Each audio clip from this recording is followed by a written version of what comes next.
Hey guys, tonight we're crawling back in time to a place where you definitely don't want to be, unless your dream vacation includes rats, iron chains, and a total lack of privacy. Imagine this: you've been dragged off the street for some minor crime, or maybe no crime at all, and suddenly you're thrown into a medieval prison cell.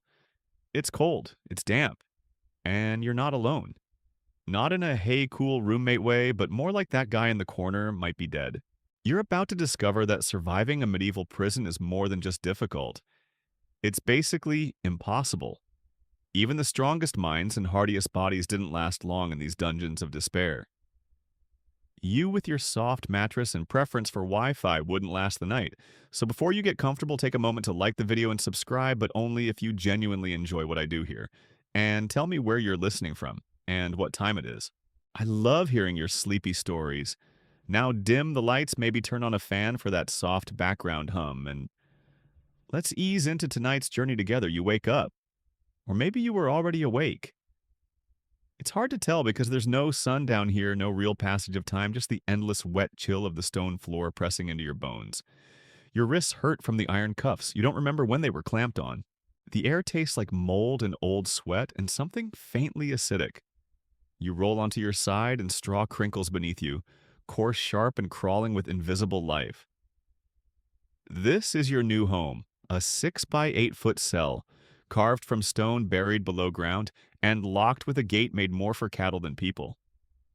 There's a small hole in the upper wall that maybe lets in light if the moon hits it just right. Right now it's just darkness and the occasional plop of dripping water from somewhere above. Or is that below?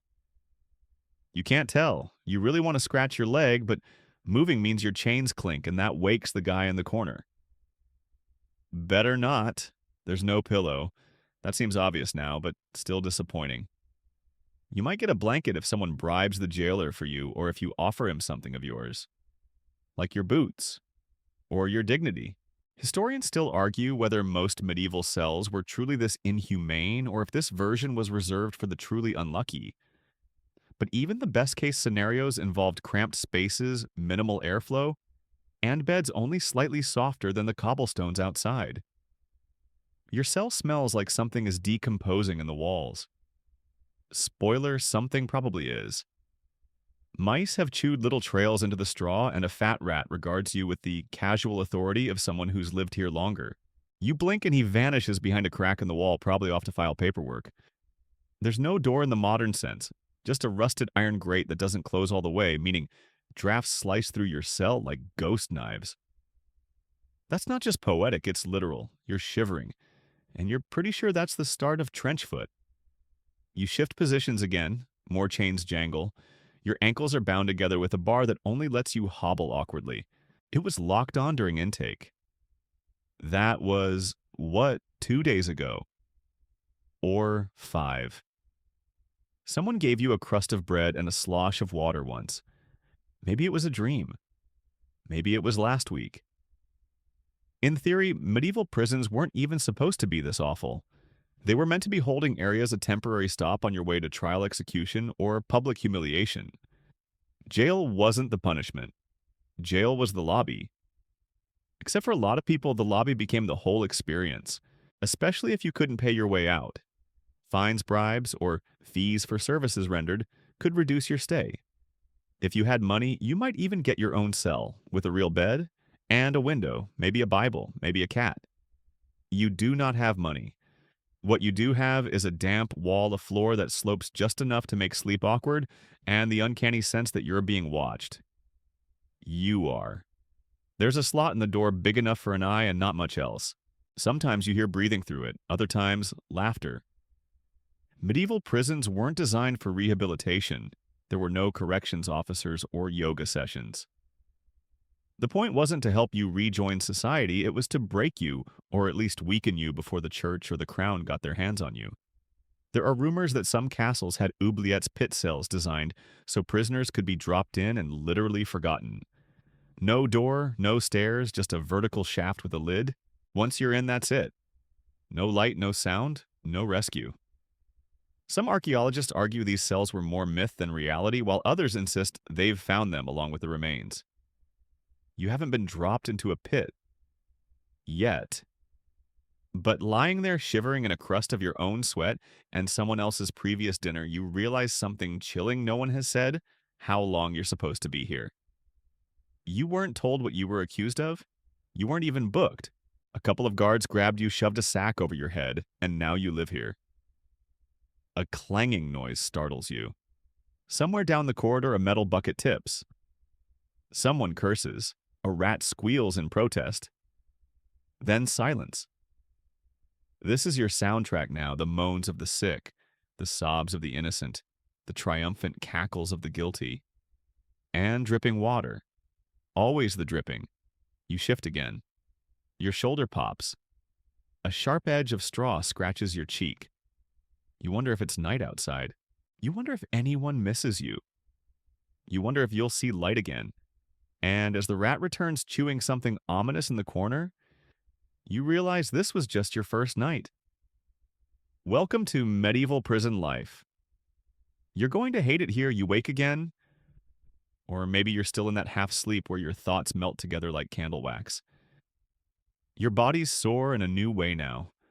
Every pressure point feels like a bruise. Your back aches from the chill. Your ankles throb from the shackles. Your neck is stiff from sleeping sideways on a stone. And yet, weirdly, you're getting used to the stink. That's either a good sign or a very bad one. Now that your eyes have adjusted to the gloom, you can start to take in your surroundings. Your prison cell isn't just awful, it's purposefully awful. This place wasn't designed for safety or comfort. It was built to crush you slowly like bread going moldy. Medieval architects were surprisingly creative when it came to making human misery permanent. Prisons were often crammed into the oldest, dampest, lowest part of a castle or town keep. Think underground chambers with ceilings too low to stand, but floors too cold to sit. A fun, ergonomic puzzle? The walls around you are made of stone, sure but not smooth blocks. These are jagged, scraped, and crumbling with just enough unevenness to catch on your clothing or skin. The floor slopes slightly toward a hole you drain. Not for cleanliness, mind you. Just gravity's cruel joke. The same hole also acts as your toilet, which makes its double duty as a breathing vent rather unfortunate. You scoot closer to one wall, tracing its slimy surface with your fingers.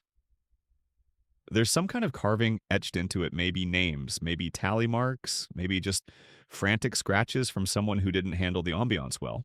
Historians still argue whether these cramped cells were always used to torture prisoners passively, or if some of the worst were just exaggerated by later writers. But let's be honest, you're here now, and it's not great. What's worse is the architecture actually adds to the punishment. In some jails, cells were deliberately made shorter so inmates couldn't stand. You had to crouch all day, every day. Others were slanted or round, disorienting your sense of space. In places like London's infamous Newgate prison cells were overstuffed and under-aired with ceilings that leaked in the rain, and floors that hosted medieval wildlife. Like worms, and not metaphorically. There were drop pits too, cells designed like wells. Prisoners were lowered in by rope or ladder, then left to rot with no way to climb out. If you were lucky, someone threw down food. If you weren't, you got company in the form of other people, living or dead. Oubliettes, they called them in France. To forget, you know. Just in case you weren't feeling expendable enough already. The lack of ventilation was a feature, not a bug. Some cells were so poorly designed that smoke from the upper floors drifted down and lingered. Not enough to kill you outright, just enough to sting your eyes, choke your lungs, and turn everything you own permanently gray. You're cold, but you're sweating. That's a medieval contradiction that doesn't get nearly enough credit. The cold seeps into your bones, but your body panics and sweats anyway, as if it's trying to steam clean your despair. Moisture drips down the walls. Sometimes you think it's rainwater, but other times it smells too rich, like rotting meat and old shoes. You shuffle to the corner, squinting toward the iron grate door. There's a gap between the bars, just wide enough to jam a hand through if you feel like losing a few fingers to the rust. You reach out. Cold metal. Solid. Unyielding. You'd scream if you thought anyone was listening. Or if you still had energy. The door itself was probably forged 2 centuries ago. It groans when it moves, and it locks with a sliding bolt the size of your forearm. These locks weren't just meant to keep you in, they were meant to intimidate everyone who heard them. One clank and you knew someone was either leaving or never coming back. A whisper from the next cell drifts through the wall. You press your ear to the damp stone. A voice. Weak. Rhythmic. It might be praying or singing or counting down. You ask something, anything, just to make contact. The voice goes silent. No one wants to be noticed. Oh, and don't think your jailers will walk by to check on your well-being. That's not really in their job description. In fact, a lot of prison architecture deliberately hid prisoners away behind trap doors, down ladders, through twisting corridors meant to confuse you. Out of sight, out of mind, even from the guards. You spot a flicker of movement above. A sliver of light breaks through a small grate in the ceiling. Maybe it's the courtyard up there. Maybe someone dropped a coin or a bone. One inmate long ago supposedly trained a ferret to fetch food through the bars. The ferret disappeared mysteriously. So did the inmate. Oh, and don't forget the acoustics. These spaces weren't just gloomy, they were loud. Screams carried. Chains rattled like tambourines for ghosts. Some prisoners went mad, not from isolation, but from hearing other people go mad. It's a weird chain reaction of despair, and you're smack in the middle. This prison isn't an accident of bad design, it's a masterpiece of suffering. A sadistic escape room where the prize is maybe not dying in here. Every aspect from the sloped floor to the tiny air vent to the placement of the drain was part of the experience. You lie back down. Or try to. The lump in the straw has moved. It growls a little, probably a rat. Possibly not. You close your eyes and breathe. You try to remember what sky looks like, what fresh bread smells like, what it's like to stretch your legs. The wall whispers again. You barely drift into something like sleep when your eyes snap open again this time. Not because of a cold draft or a rat nibbling your bootlace, but because someone is screaming, not yelling, not groaning. Screaming. It starts far off, echoing through the prison corridors like a dying note in a haunted flute. But it gets louder and closer. You're awake now fully. Your heart knocks against your ribs. This isn't your average someone stepped on a mouse scream. This is what happens when someone's being interrogated, which in the medieval world meant tortured until they confessed to something. Anything. Even if it's, I stole a duck in a dream I once had. Here's the thing, you don't even need to be found guilty yet. Torture was often part of the pretrial experience. Just a little motivation, to be honest. Or imaginative. Historians still argue whether every region used it routinely or only certain courts leaned in hard. Spoiler, plenty did, especially when church courts got involved. And they were often the ones with the worst toys. The sound of footsteps approaches two sets dragging something heavy. A door creaks, someone shouts. The screaming resumes sharper now, layered with metallic clanks and the occasional crack. You try not to imagine what's cracking, but you do. They call it the rack, and yes, it's just as dramatic as it sounds. Picture a wooden table with rollers at each end. You lie down, wrists and ankles bound to either end, and the rollers are twisted, slowly stretching your body like pizza dough. It's supposed to dislocate your joints without necessarily killing you. A master of the tool could make you grow 6 inches in 30 minutes. Temporary, of course. Until you shrink back down into a heap of spasming pain. You pull your knees closer to your chest, instinctively protecting your joints. But wait, there's more. The thumbscrews, metal clamps that crush your fingers into paste with a few turns of a screw. Simple. Portable. Effective. No blood, just agony. There's also the strappado, which sounds like a Renaissance dance, but is actually the opposite. Your hands are tied behind your back, and you're hoisted into the air by a rope around your wrists. Then the rope is suddenly dropped, not all the way, just enough to violently yank your arms upward, often dislocating both shoulders at once. Efficient. The man screaming now is probably learning about that firsthand. The scream shifts hoarse now, less voice, more breath. Then nothing. Either unconscious or no longer applicable. The guards walk by your cell a few minutes later, dragging a body that moans faintly with each bump on the stone. His eyes are open but blank. His mouth twitches like he's trying to speak but can't remember how. The iron hinges squeal again as another door opens. Thump. The body is deposited. A splash follows. Probably the floor drain, welcoming a new friend. You breathe through your mouth. Not that it helps. You wonder what happens if they take you. You haven't done anything. Well, probably not. But in a medieval prison, guilt is often a formality. You look suspicious. You have no influential friends. Maybe someone whispered your name with enough confidence. That's all it takes. There were rules, technically. The use of torture was supposed to be carefully recorded, used only when evidence suggested guilt. In reality, it was used to move things along. There were no video cameras, no appeals. Just scribes jotting things down with quills while someone's kneecaps were being tested for soundness. One fringe theory even suggests that some interrogators believed they were saving your soul. By forcing a confession, you had the opportunity to repent, to beg forgiveness before death. Think of it as a horrible religious life hack. You pull your thin tunic tighter around your shoulders. Doesn't help. Your hands are still trembling. You're not even sure if you're cold anymore or just scared. There's a bucket in the hallway. You notice it now. It has blood in it. Old, maybe. Sticky at the rim, but not dry. They say the Tower of London had entire rooms dedicated to torture. One device, cheerfully nicknamed the Scavenger's Daughter, compressed the body instead of stretching it. It folded you forward, knees to chest, then clamped you tight until your nose bled from pressure. Because why not try the opposite of the rack for fun? You listen. The corridor is quiet again. The screams are over for now, but the echo lingers in the stone. The worst part is how fast it stops. One moment, unbearable noise. The next, silence. You wish it were comforting, but it feels worse. You lie back down or try to. Your muscles are tense, clenched from listening. Every sound makes you flinch. Is that the jailer coming back? Is he opening your cell?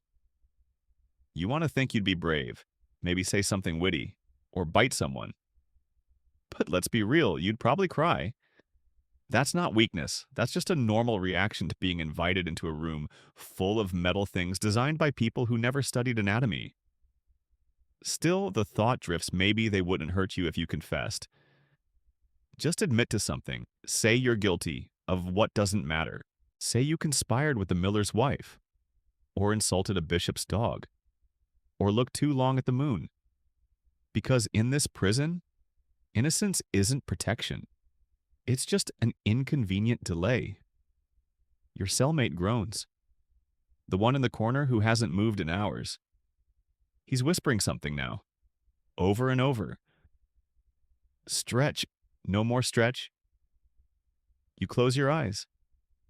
Sleep feels like betrayal now. Time slips sideways in a place like this. You're not entirely sure whether it's still the same day, or the next, or maybe the next after that.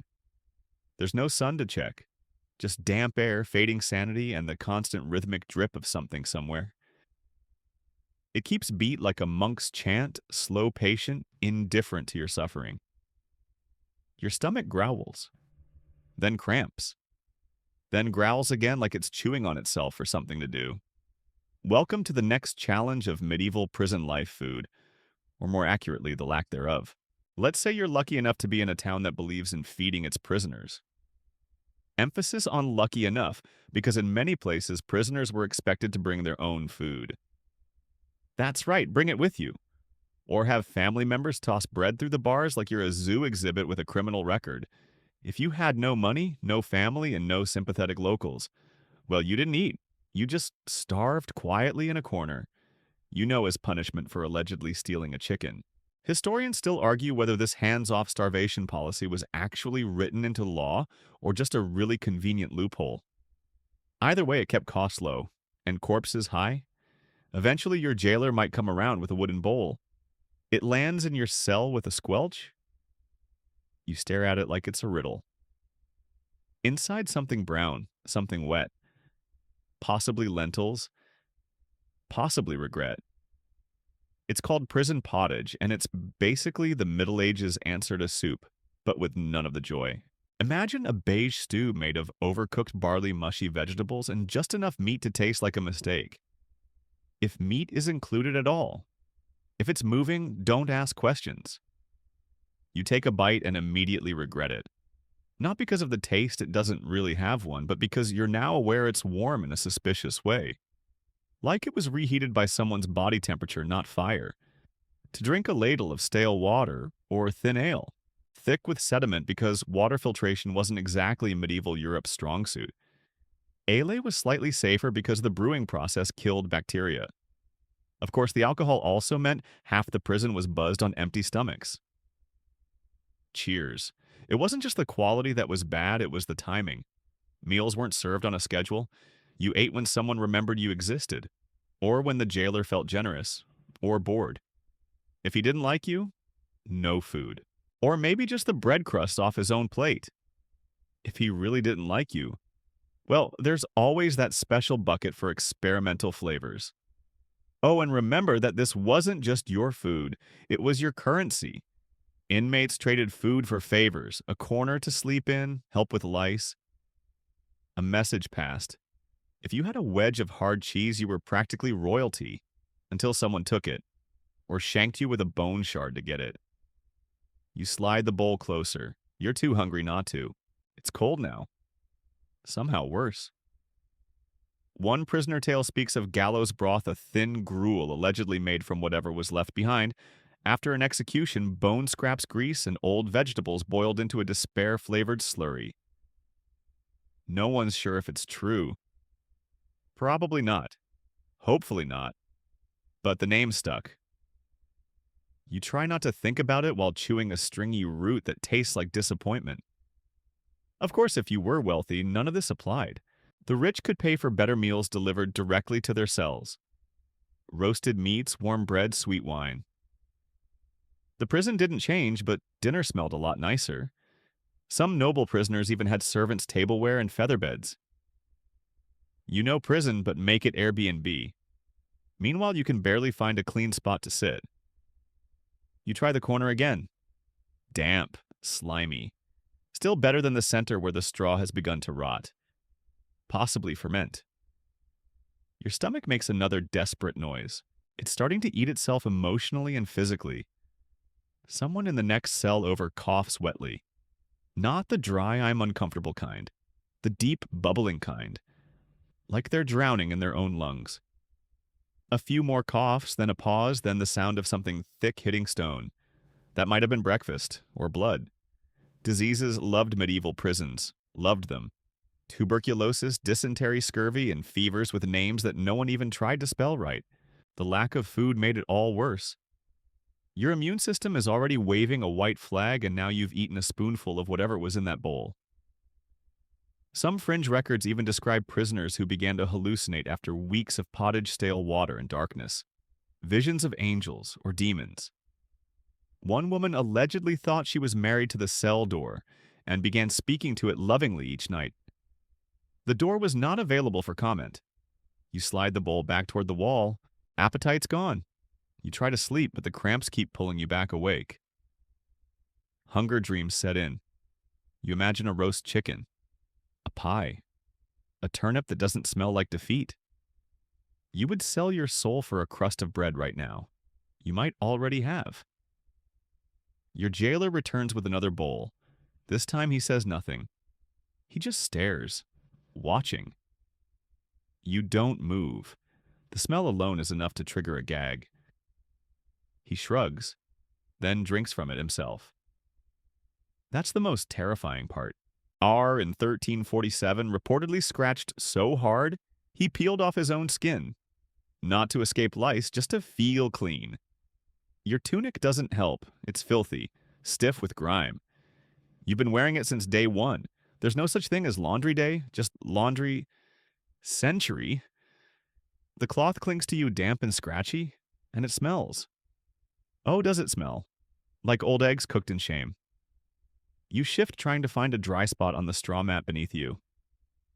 No luck. The straw's been pissed on. Multiple times. By whom unknown. Could have been the last prisoner, could have been you.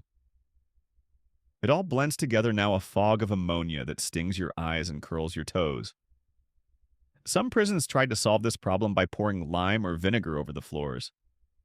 Great in theory, but in practice it just made the stench sour. One jail in 15th century France allegedly tried using herbs rosemary sage mint to mask the smell. But the prisoners just ended up with seasoned feet and deeply confused noses. There's also the problem of vermin. You've already met the rats. Congratulations, you're living in their studio apartment. But there are also cockroaches, spiders the size of thumbnails, and little pale worms that writhe in the corners during the damp months. Which is all the months. You once heard a rat squeak like it was laughing? You're still not sure if that was real or just your brain gently dissolving. In the absence of true cleaning, prisoners would sometimes rub themselves with ashes thinking it would draw out filth. Others simply scrape themselves with broken pottery. You try neither. You just sit there, skin crawling, body aching, and soul slowly fermenting. And yet somehow this is normal. No one else complains. Not out loud anyway. They've gone quiet, resigned. You see them scratching, twitching again. You see the man who used to scream in his sleep now mutter to the mold in the wall like it's a priest. And speaking of walls, they're alive. Not in a magical way. In a fungal way. Black mold, thick and velvety, spreading from the corners like bruises on a corpse. You lean your head against the driest bit you can find and immediately regret it. It's damp and sticky and smells like old cheese left on a crypt floor. There are stories, possibly true, possibly exaggerated, of prisoners who didn't die of wounds or starvation but of infection, of sores that never healed, of gangrene that started in the feet and climbed, of eyes clouded over by pus and plague. In some parts of Europe, the word jail fever referred to any number of these lovely outcomes. It swept through prisons like wildfire, wiping out entire cells before anyone even had time to panic. And remember, medicine was a suggestion. No antibiotics, no antiseptics, maybe a poultice. Maybe someone would bleed you to balance the humors, which, let's be honest, are wildly unbalanced by this point. You try not to touch your face. Your fingernails are lined with grime. Scratching an itch could open a wound, and a wound is an invitation for death. A very smelly, slow death. Still you itch, and the straw scratches, and the lice bite. You sit in your filth like everyone else, quietly hoping your skin will go numb before your mind does. And if you're wondering, no, you're not being dramatic. You probably wouldn't survive this. Your body has started to feel distant, like you're renting it. You shift in every muscle protest, but with less energy each time.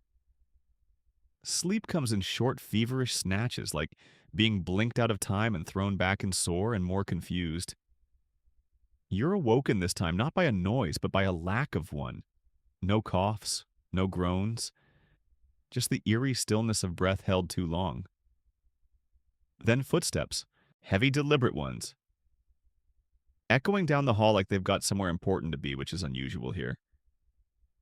The jailer appears again, his face half hidden under a hood, his keys jangling with theatrical menace.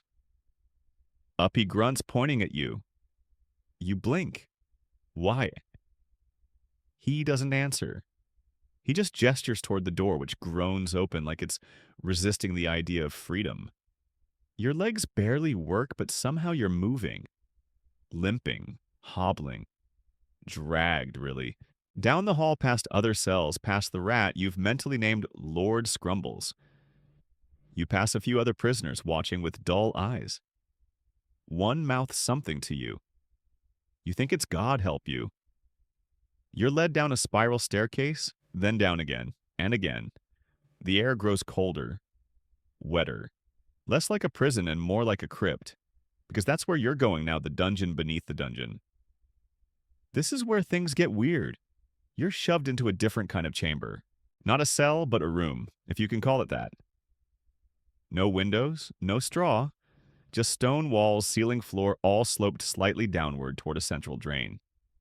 That's a red flag, several of them. This, my friend, is not for sleeping. This is for interrogation. Here's a fun fact. Medieval Europe didn't exactly invent torture, but it certainly gave it a graphic makeover. Whether or not you were actually guilty mattered less than how useful your confession would be. And while torture was technically regulated only allowed with permission, only for serious crimes, historians still argue whether those rules were ever seriously enforced. Spoiler, probably not. The jailer isn't alone now. Two others are here. One is holding a bucket. The other is adjusting what looks like a very uncomfortable chair, made entirely of wood and poor decisions. You notice metal studs on the seat. Not for style. Definitely not for comfort. You start to shake. It's not bravery or cowardice, it's your nervous system throwing in the towel. Your brain wants to run. Your body is jelly. And unfortunately, the chair doesn't care. They don't explain what's happening. They don't need to. The tools speak for themselves. A whip hanging from a nail. A pair of tongs heating in the embers. Something that looks like a pear, but very much isn't. It's the pear of anguish, a charming little device designed to expand inside. Well, let's just say it's not for your mouth, though. Sometimes it was. Depends on the accusation. You're asked a question. You don't remember it. You mumble something. It's not enough. The whip makes contact. The sound is louder than the pain at first, but then your back starts to light up like a cathedral window on fire. There's no rhythm to it, no mercy. Just enough delay between strikes to make your skin try to repair itself, only to be punished for the effort. The man with the bucket steps forward. You flinch, expecting heat, but it's water. Cold. Dumped over your face, into your nose, your mouth. You choke, gasp, inhale the wrong way. This is the water cure, an early ancestor of waterboarding. Designed to simulate drowning, it works beautifully. Historians debate whether this method was actually common in everyday jails or reserved for inquisitorial contexts, like hunting heretics and witches. Some sources claim it was rare. Others suggest it was simply undocumented. Either way, you're learning the hard way. The questions keep coming. Names, plots, associations. Did you steal the silver? Are you part of a rebellion? Do you even know what rebellion they're talking about? You try to speak. You do. But the moment you inhale more water, more coughing, your lungs are having a tantrum.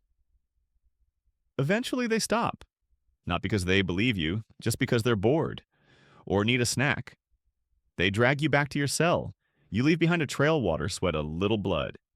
You lie on the stone shaking, not crying. You're too exhausted even for that.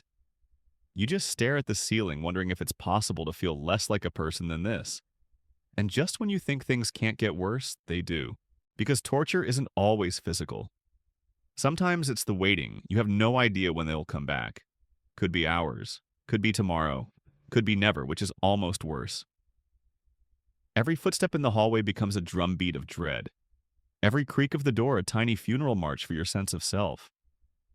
One guy 3 cells over lost it completely after 2 rounds. Started confessing to crimes he couldn't have possibly committed. Claimed he'd killed a bishop using a cursed walnut. True story. Or so they say. Some fringe accounts even mention the use of sensory torture, locking prisoners in complete darkness or blinding light for days. Playing the same sound over and over. It might seem tame now, but in a medieval prison with your brain already slipping, it's enough to break you. The worst part isn't the pain, it's the uncertainty. You don't know if this is the end of your suffering or just a coffee break. You don't know what they want or if giving it would even help. You're trapped in a system that feeds on confession but never stops chewing. You turn over, pressing your face into the straw, trying to find silence. But your back burns, your lungs wheeze, and deep down you know it's not over. They'll be back. And next time they'll bring the chair with the spikes. There's a moment brief, barely there, when your body fools you into thinking you've slept. You jerk awake with a gasp straw stuck to your face, your limbs stiff and twitching, but you haven't slept. Not really. Just blinked too long in the dark. Your back throbs. Your lungs feel like wet cloth, but you're still alive, and in here that counts as a victory. You shift wincing and let your mind drift towards something you hadn't dared hope for trial. Because technically, you're supposed to get one. Technically. That's how medieval justice is supposed to work. Accusation, evidence, trial, sentence. A nice little flowchart of doom, but the reality messier, slower, sometimes non-existent. Depending on who you were and what they thought you did, you could wait months or even years for a trial. Or you could die waiting. But let's imagine for a moment that today is your lucky day. The jailer opens your cell gestures for you to follow. You limp along the corridor past a man muttering prayers into his sleeve, past the same rat you're convinced now he's immortal, and up into the weak light above. The courthouse isn't majestic. Not like in the movies. It's cramped loud and smells faintly of mildew and old ink. The judge sits high up on a wooden bench looking somewhere between bored and constipated. There's no jury, not in the way we know it. Medieval trials didn't always involve 12 peers sitting in judgment. Sometimes it was just a judge, sometimes local landowners, sometimes a jury of presentment, which was really just a group of neighbors guessing what you probably did wrong. Your charge is read aloud. You try not to react. Stealing bread, again. You barely remember the incident. Maybe you did. Maybe not. Maybe you were just near someone else who did. Doesn't matter. The court has already decided how interesting your guilt might be. Now here's where it gets spicy evidence. Or more often, the total lack of it. Medieval legal systems leaned heavily on testimony and oaths. Hard proof wasn't usually required. If someone of good reputation swore you were a thief, you were halfway to the gallows. If multiple people swore it, you might as well start practicing your last words. There were even systems like compurgation, where you could clear your name by getting a group of people, usually 12, to swear they believed in your innocence. Not that you didn't do it, just that they thought you wouldn't. Think of it like a trust fall, but the stakes are your neck. Of course, if you were a stranger in town or poor or unpopular, good luck finding even one soul to speak up. Most people avoided associating with the accused like it was contagious. Historians still argue whether trials were more about truth or expediency. Some suggest local courts were deeply biased, while others believe they offered more fairness than we give them credit for, especially in ecclesiastical courts where literacy and documentation mattered more. But in your case, it's clear this is just ceremony, a box tick, a grim little performance. You try to speak, the judge waves you off. You're reminded in many cases you didn't have the right to a defense. Not in the way we understand it today. Lawyers rare. Only available to the wealthy and even then viewed with suspicion. Why would an innocent man need someone to argue for him? Instead, you're expected to answer directly. Justify your actions. Or confess. Confession is a crowd favorite. If you confess, maybe they'll go easy on you. Maybe. They ask you questions. Rapidly, confusingly, you stammer. Your accent betrays you as a foreigner. Someone scoffs. The scribe rolls his eyes as he scratches notes with a quill that squeaks louder than your voice. Then comes the worst part. The judge leans forward. Do you submit to the judgment of the court? It sounds simple, but in some systems, especially under trial by ordeal, your answer determines everything. Yes, trial by ordeal. If the facts aren't clear, if testimony is weak or contradictory, they might let God decide, which is somehow even less comforting than letting the rats decide. You hope it doesn't come to that, but of course it does. Because you're poor. Because no one vouched for you. Because the jailer's cousin needed to clear a cell. So now you're told with an almost cheerful tone that you'll undergo ordeal by hot iron. A classic. Here's how it works. You carry a red-hot bar of iron 3 paces. Then they wrap your burned hand and wait 3 days. If it heals cleanly, innocent. If it festers, guilty. Because apparently God moonlights as a burn unit specialist. You're taken to a chapel for the ritual. Yes, a chapel. These ordeals were considered holy rites. There's incense. Latin chanting. A priest blesses the iron. Your brain goes, surely this is metaphorical, but your hands say otherwise when they feel the heat. You lift it, it burns. Instantly. Flesh sizzles. You hear yourself scream not from pain, but from disbelief. You drop it. 3 steps. You barely made one. You're dragged away, bandaged, locked up again. Now you wait for the results like it's medieval America's Got Talent. But the talent is wound healing. Some accounts claim the ordeal was rigged. Priest would manipulate bandages or interpret wounds generously depending on politics. Others suggest real belief in the divine outcome. Historians still argue whether it was ever about truth or just another terrifying filter to maintain order. You lie back in your cell, hand pulsing, head swimming.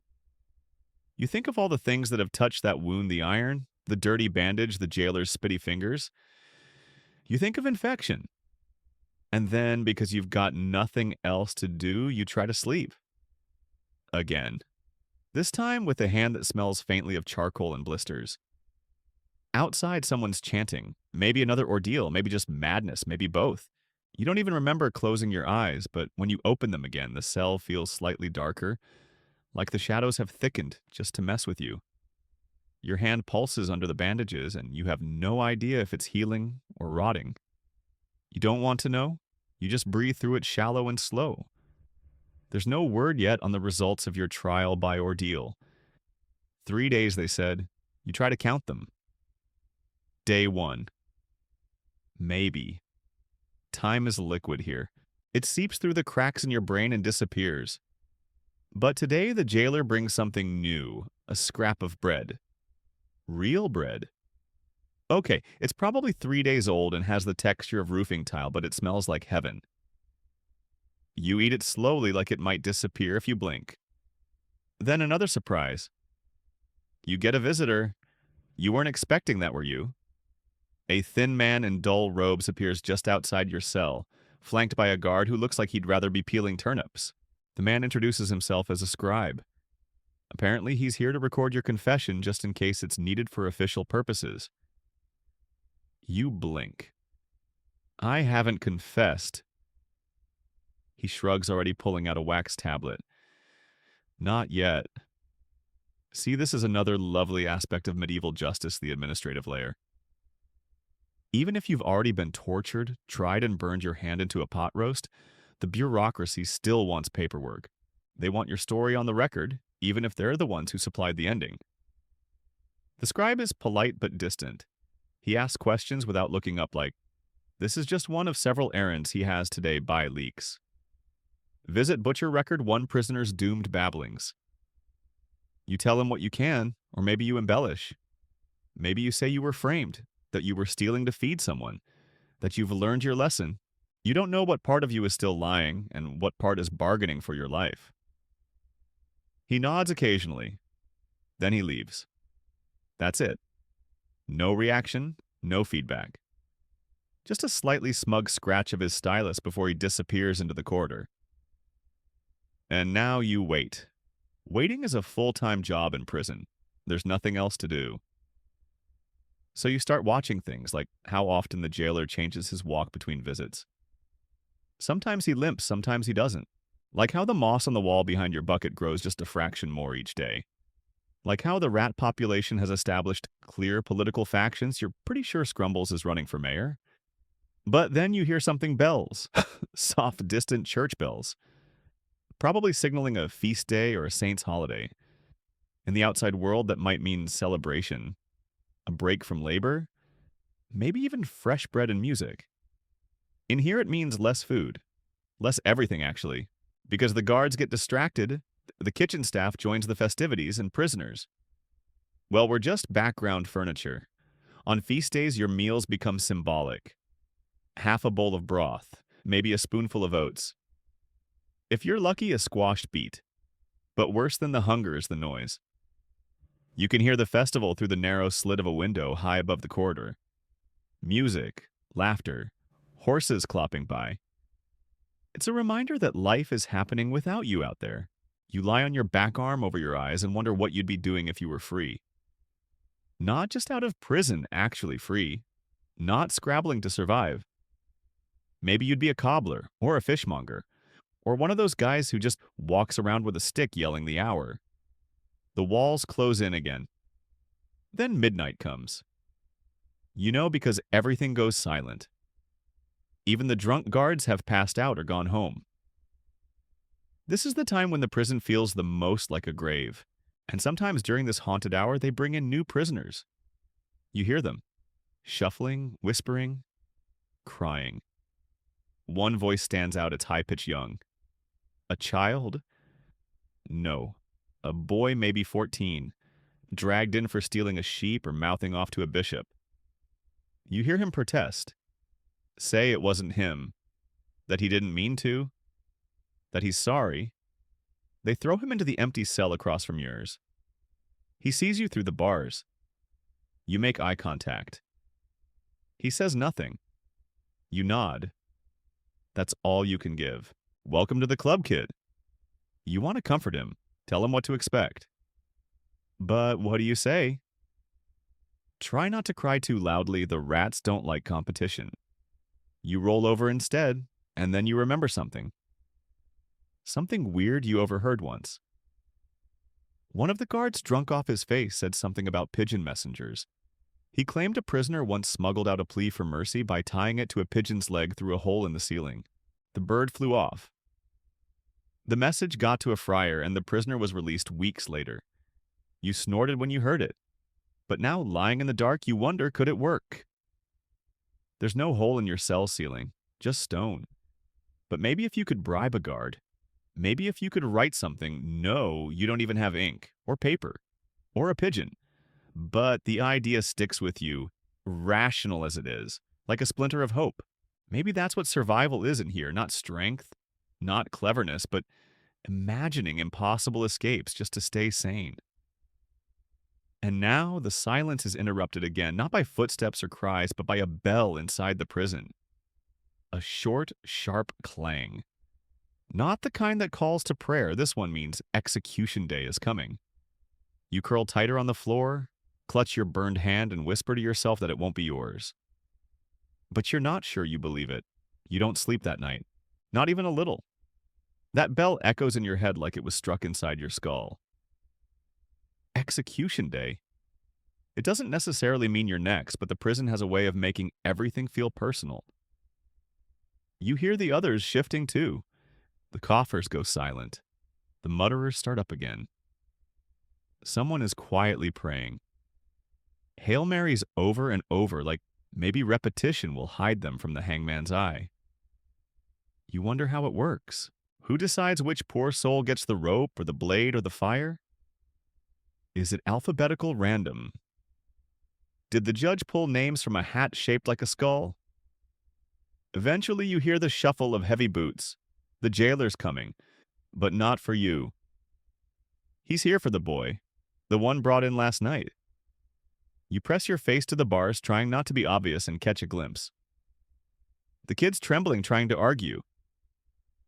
You said I'd get a trial, he's saying. The guard just grunts. The boy resists, but not much. It's like he's too young to believe this is real. You can't decide if that makes it better or worse. He disappears down the corridor. His voice fades. And just like that, it's like he was never here. Welcome to prison. Now you're gone. That's when it hits you. The punishment system is designed to vanish people, not just kill them, erase them. Once someone's gone, no one in power has any incentive to remember they existed. There are no gravestones for peasants who died nameless in a dungeon. No memorial plaques for anonymous thieves hanged outside a city wall. Historians still argue whether executions were meant to be about justice or public deterrence. But here, deep in the belly of this cold stone institution, it feels like the point was always silence. And now you have to wonder, how do they actually do it? Not just kill, but how do they kill you? Executions in the medieval period weren't one-size-fits-all. The method often depended on your crime, your status, and how dramatic the authorities wanted the message to be. Theft might get you hanged, the most common fate. It's not as quick or clean as TV makes it look. They didn't always break the neck. Often, it was slow strangulation, dancing the Tyburn jig, as they called it later.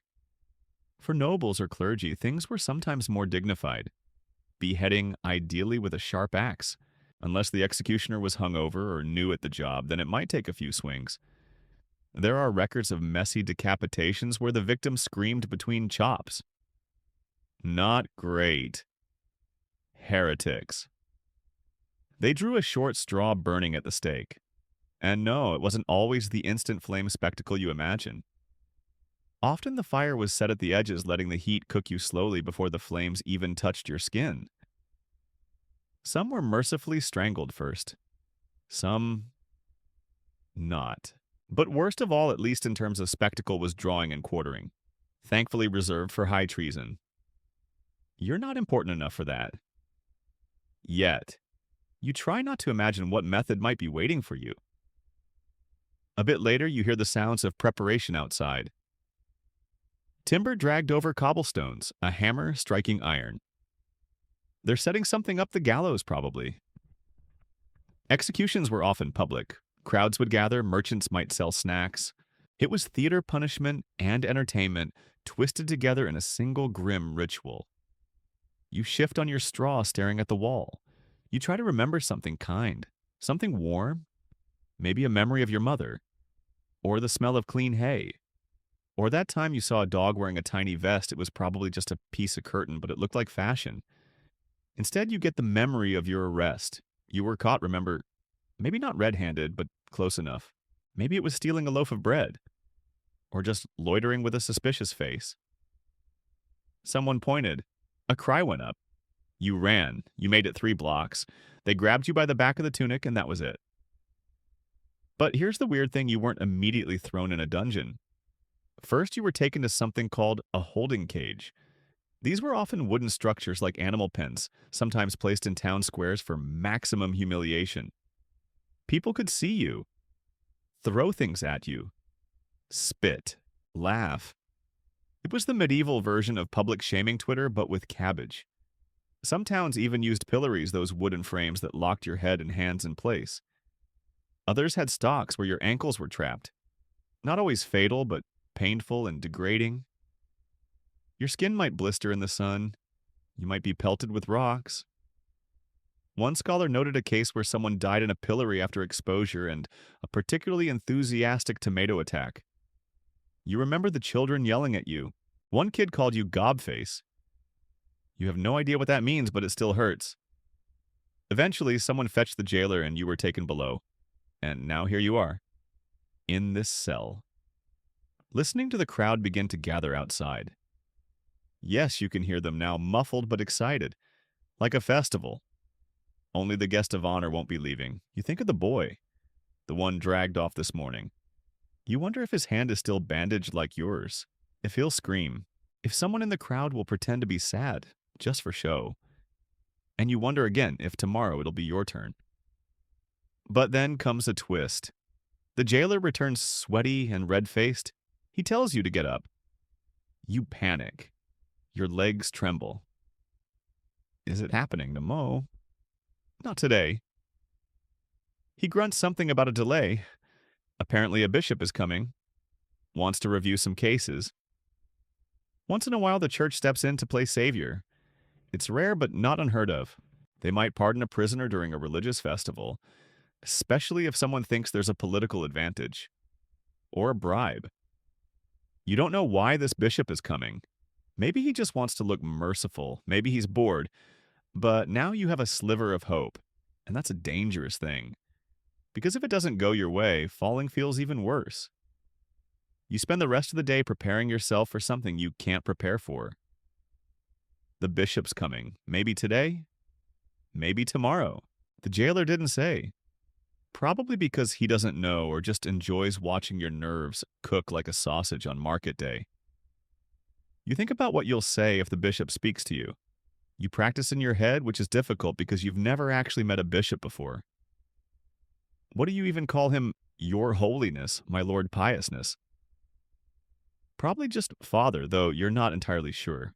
What you do know is you're supposed to look penitent, meek. Sorry, not covered in too much visible despair. And here's the catch: the church loves a performance. Show enough sorrow and you might earn a second chance, or at least a softer death, but come off too slick, too cocky, and they'll assume the devil's taken your tongue and probably your soul too. So you settle on a look you hope screams redeemable sinner, a touch of moist-eyed regret, a slight quiver in the voice, and hands folded with just enough desperation to look sincere. Never mind that one of those hands still looks like something a baker scraped out of a kiln. While you're practicing, you get your first real bath in weeks, sort of. The jailer throws a bucket of cold water at you with all the compassion of someone cleaning a horse trough. It's meant to make you presentable, which is funny considering you still smell like damp straw and old potatoes. Still, that water stings like a sermon. You scrub yourself as best you can with the straw corner of your shirt and the corner of your dignity. Your skin feels raw but slightly less haunted. Even your fingernails look semi-human. Then they bring food. Real food. Okay, not real, but better. A small bowl of barley porridge and a few leathery apple slices. You eat them like you've never seen food before, trying to remember your table manners, just in case this is some kind of test. Maybe someone's watching. Maybe they've hidden a fryer in the wall to take notes. Because here's another thing no one tells you about medieval prisons. The psychological warfare is subtle but constant. Guards might feed you better just to see if you cry from relief, or withhold food after raising your hopes. They might tell you the bishop is coming today just to watch you rehearse a confession for an audience that never arrives. Historians still argue whether prison guards were trained in this kind of manipulation or just naturally cruel from too much proximity to suffering. Either way, the effect is the same. You're not just locked up, you're emotionally pickled. Afternoon fades into evening and no bishop appears, but the jailer returns. This time he tells you the bishop will be making rounds at first light tomorrow.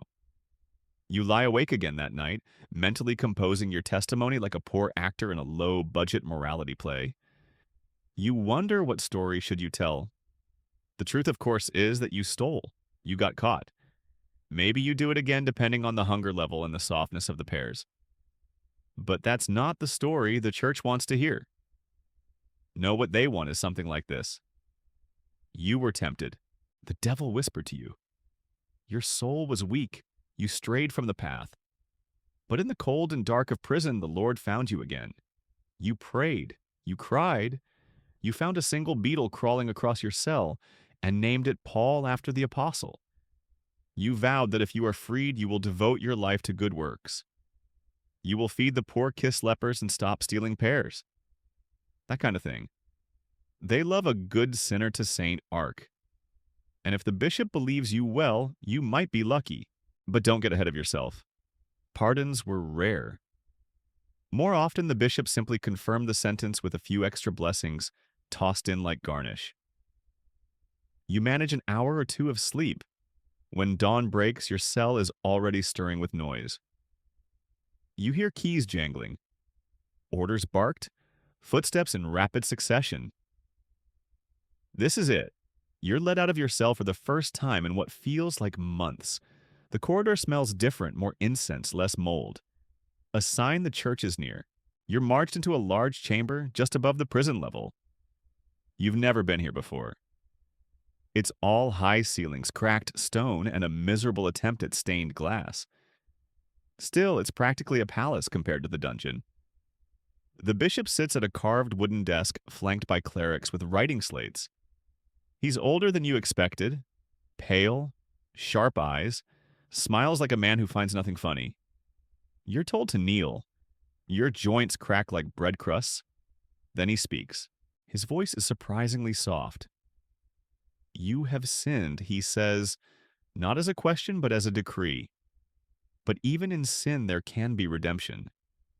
You don't know whether to nod or burst into apologetic tears, so you do both. The bishop motions for you to speak, and then you launch into your performance. You say you're sorry, that you see your errors, that the suffering has changed you, that the Lord has shown you mercy through your misery. It's all very rehearsed, but you mean it kind of. He watches, doesn't interrupt. When you finish, the bishop leans forward, and now comes the surprise. He says he'll recommend your case for reconsideration. Your heart skips. Your brain does somersaults. But then he continues, you'll stay imprisoned while they decide. Could be weeks, could be months, could be never. So you're returned to your cell, and it's crushing. You should be happy. You might not die, but you also might rot in this hole until your name fades from memory. No answers, no calendar, no sunlight. Hope is a confusing thing in here. Too much of it and it turns on you. Too little and you stop waking up at all. You sit in the straw rubbing your burned hand listening for rats. Trying not to imagine tomorrow, or the next day, or the one after that. The bishop's gone. You're still here. You don't hear about the bishop again, not the next day or the one after. It's as if he evaporated into holy mist. No message, no decision, just a vague promise suspended in air like smoke above a candle stub. You try to keep your hopes tethered, but it's like holding fog in your hands. The cell seems colder now, the straw more sour. Even the rats seem quieter, like they know you're waiting for something that isn't coming. Meanwhile, your fellow prisoners have started whispering again, low murmurs in the dark, most of it nonsense. But occasionally you catch a name, a title, a rumor that makes your ears perk up. Someone important is in the prison, and not just important like a priest who forgot to pay taxes. No, this is nobility. A high-ranking nobleman arrested for treason, they say, or blasphemy, or both, or neither.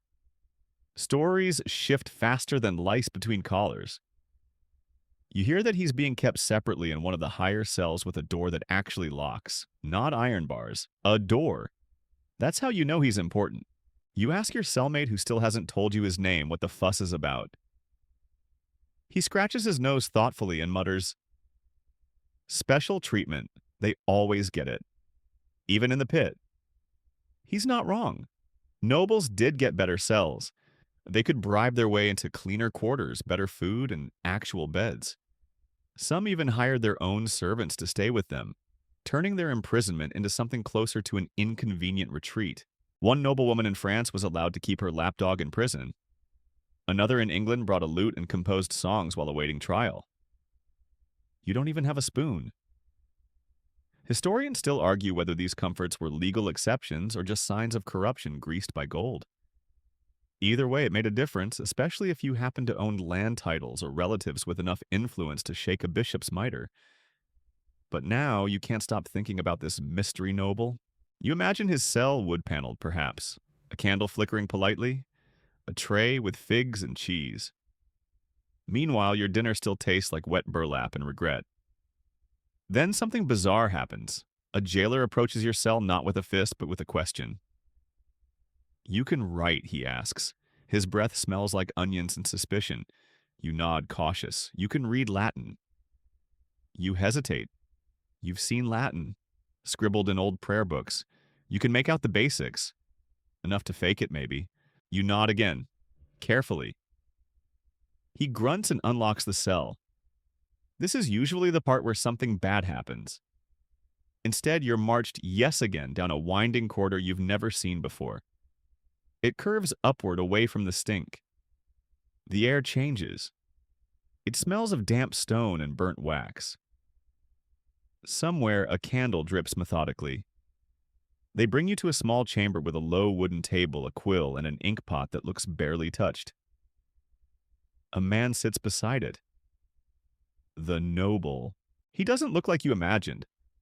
His face is pale and drawn with eyes like river stones. His robes are expensive, or they were before weeks of prison got to them. Still, his cuffs are embroidered. He nods at you slowly like a man used to being obeyed even from a prison bench. "This one'll do," he mutters to the guard. "Leave us." The jailer actually obeys. The door thuds closed. You stand awkwardly. The nobleman sighs, gestures to the seat. "I need letters transcribed. To my wife. To the court. Maybe even the bishop if he's still listening." Your hands work. You nod, lifting the bandaged one. He frowns. "Use the other." You sit. He starts dictating. And just like that, you're no longer just a prisoner. You're a scribe. It's the strangest thing. For the next several hours, maybe days, it's hard to tell you write by candlelight while this weary nobleman paces behind you. You copy his words carefully, practicing your neatest script. He dictates in smooth, measured tones with only occasional mutterings about betrayal and ungrateful nephews. And you learn a few things. First, he's not just any noble, he's a baron, accused of funding a rebellion. He denies it, of course. Claims it's all politics. Something about grain taxes and alliances. It's over your head. But the point is, he doesn't belong in this prison either, and he hates it just as much as you do. Second, he has money. And finally, most importantly, he has a plan. Letters can move mountains, he says one night. Not fast. But they wear down the stone, drip by drip. I've seen men freed by ink alone. You write in silence, absorbing every syllable. Eventually, he asks about you. Why you're here? What you did. You tell him carefully edited. Enough to seem harmless. He raises an eyebrow, then laughs softly. Pity, he says. You'd make a fine clerk. You don't say anything. You just keep writing. Because now you're not just surviving, you're involved. The next morning, the jailer gives you extra bread. He says nothing, but his look says everything. This is a favor. A small one. Don't ask for more. Your cellmate is mildly impressed. Climbing the social ladder, he snorts by copying some nobleman's bedtime poems. But he doesn't say more, which is his version of respect. You don't know what will happen next. Maybe the Baron gets his pardon. Maybe he drags you with him. Maybe you get noticed written into someone's records made too useful to kill. Or maybe you're just a footnote in his bigger story.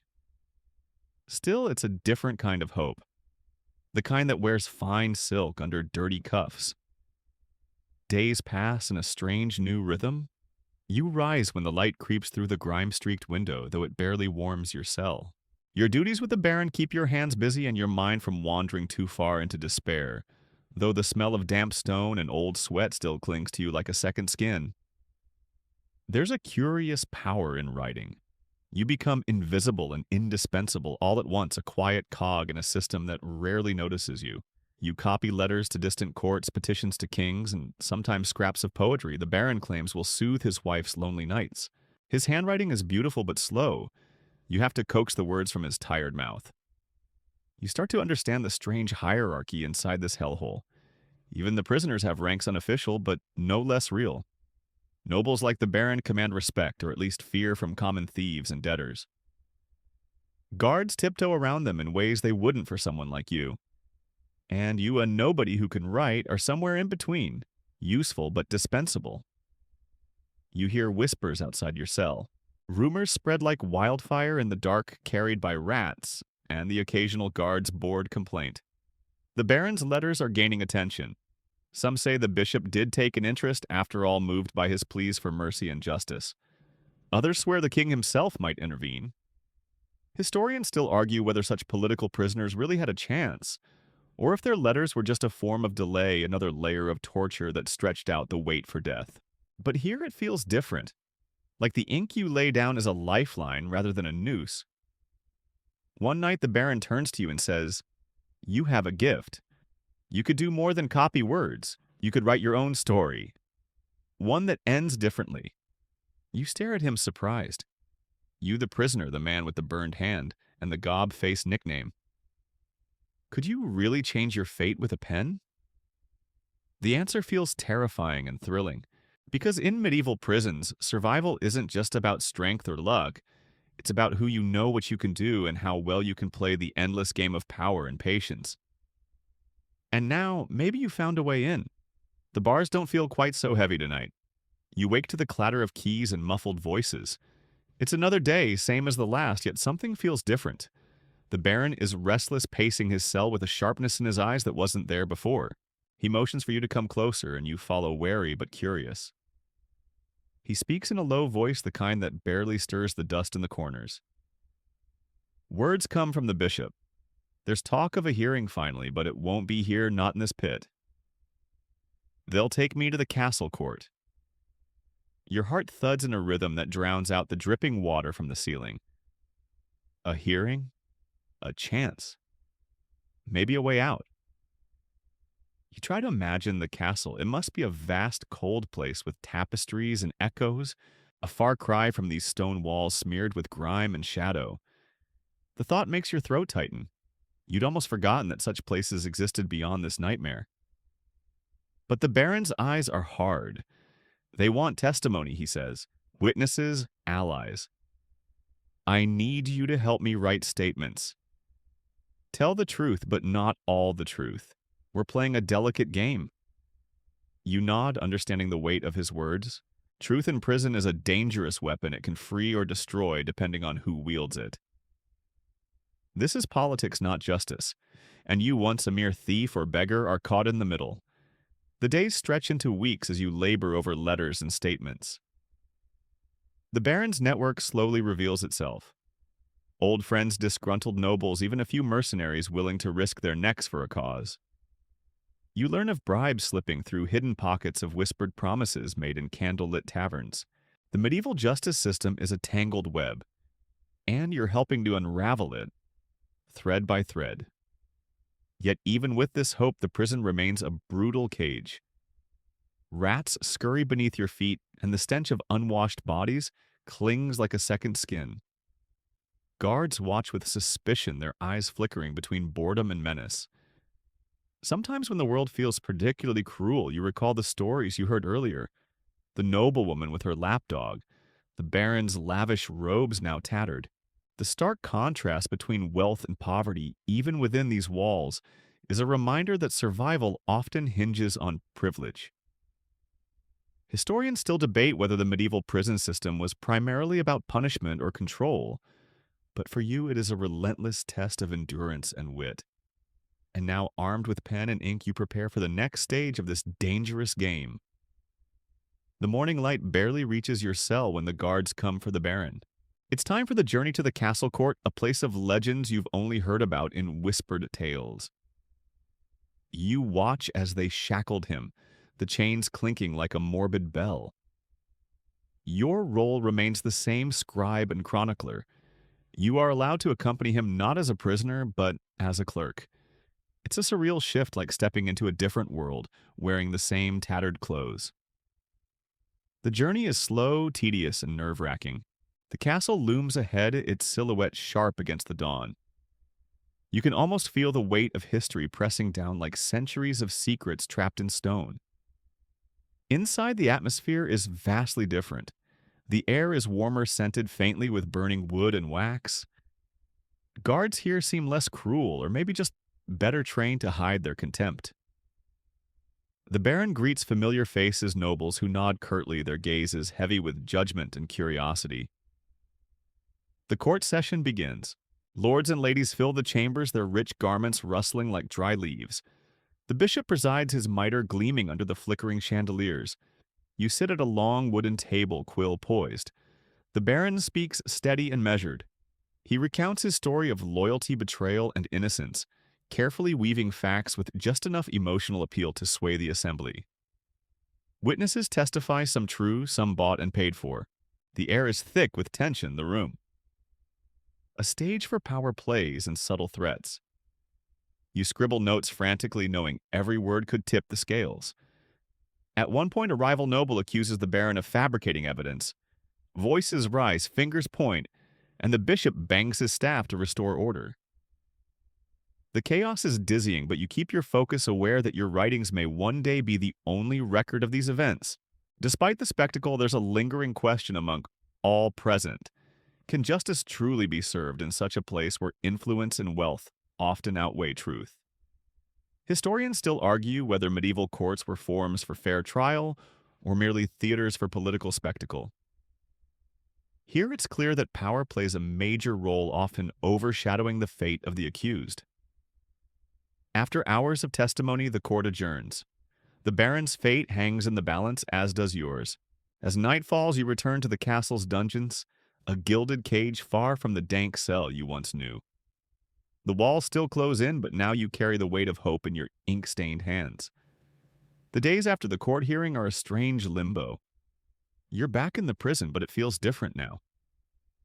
The Baron's hopeful gaze seems to cast a faint light even in this dark place. You watch the shadows dance on the walls and listen to the drip drip of water, echoing like a slow heartbeat. The Baron tells you more stories. Memories from a freer life hunting in the woods, feasts in great halls, the laughter of children who don't yet know what imprisonment tastes like.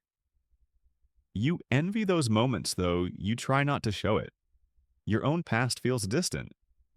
You recall how you ended up here caught stealing bread, or maybe something more foolish in the sharp sting of the jailer's whip. You wonder how many others like you have faded away in cells like this, swallowed by silence.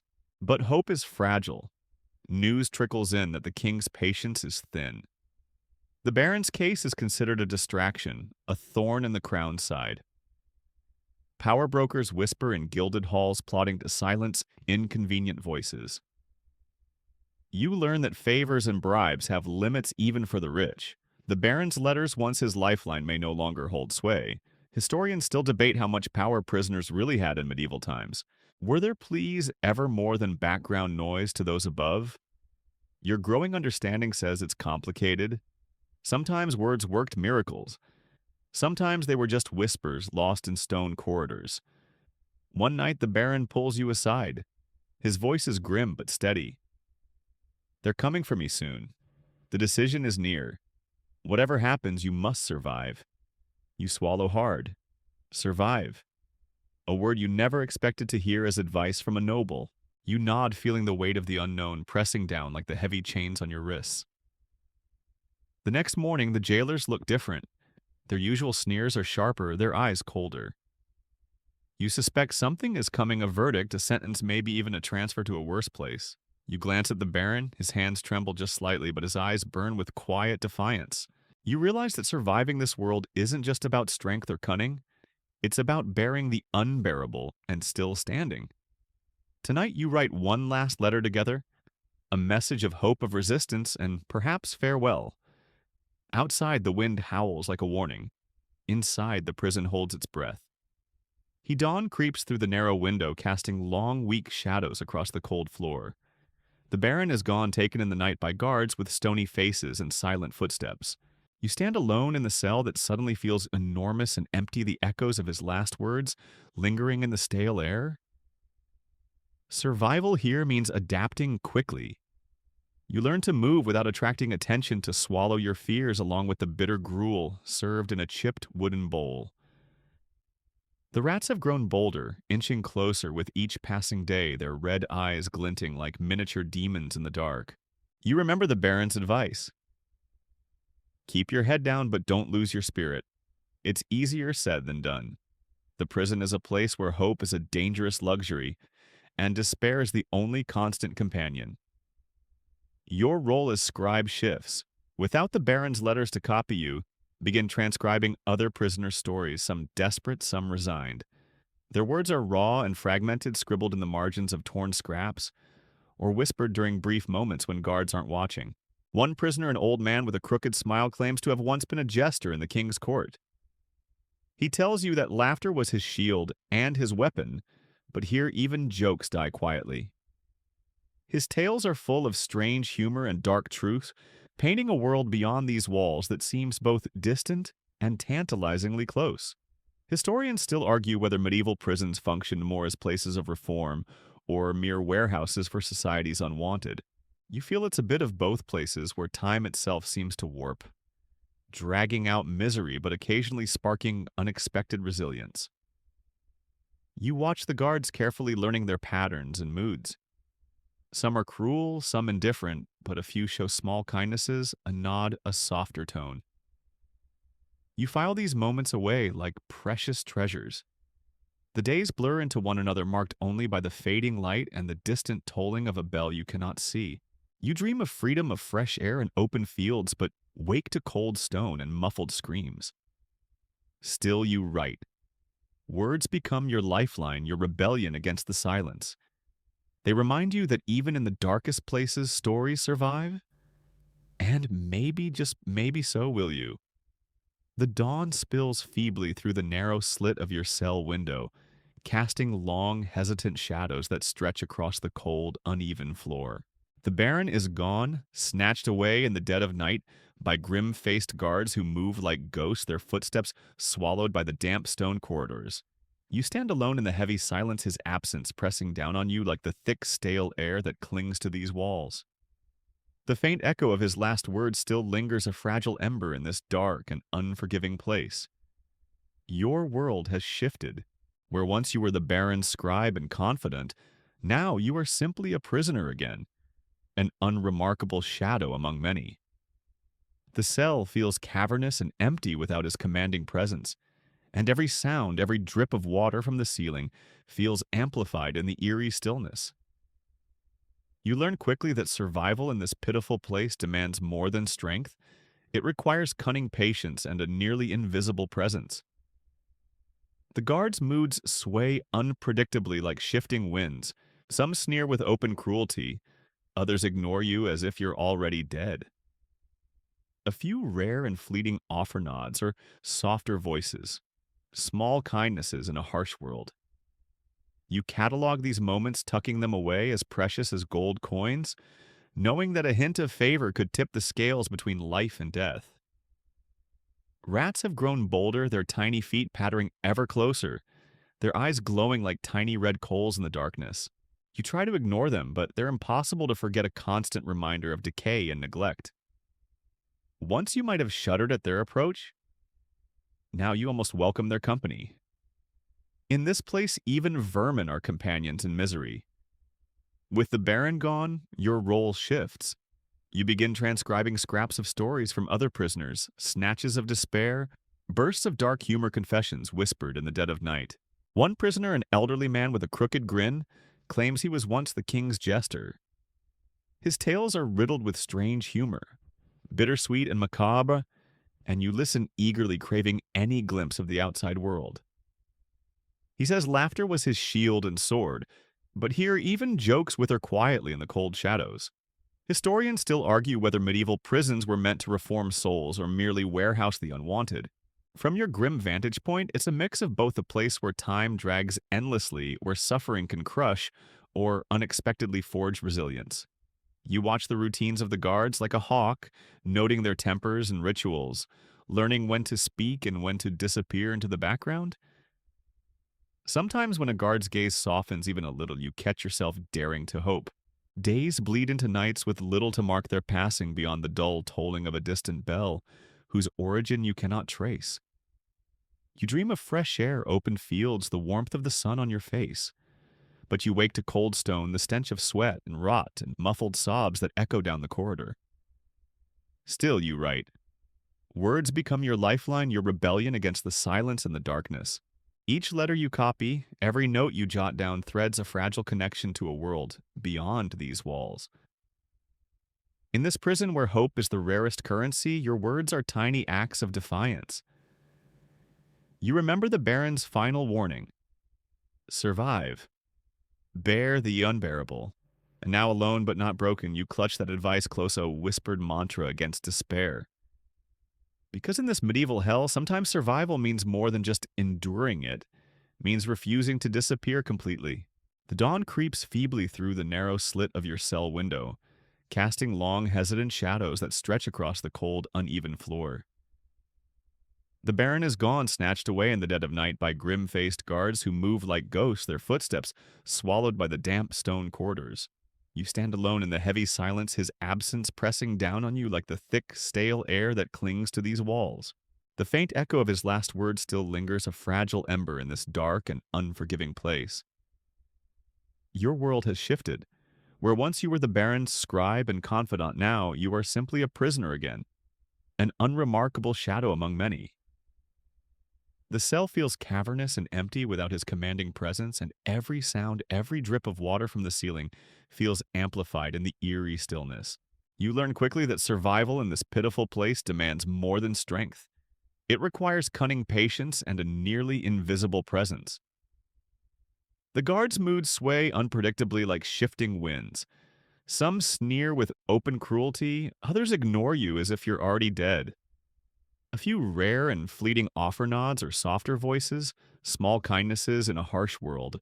You catalog these moments, tucking them away as precious as gold coins, knowing that a hint of favor could tip the scales between life and death.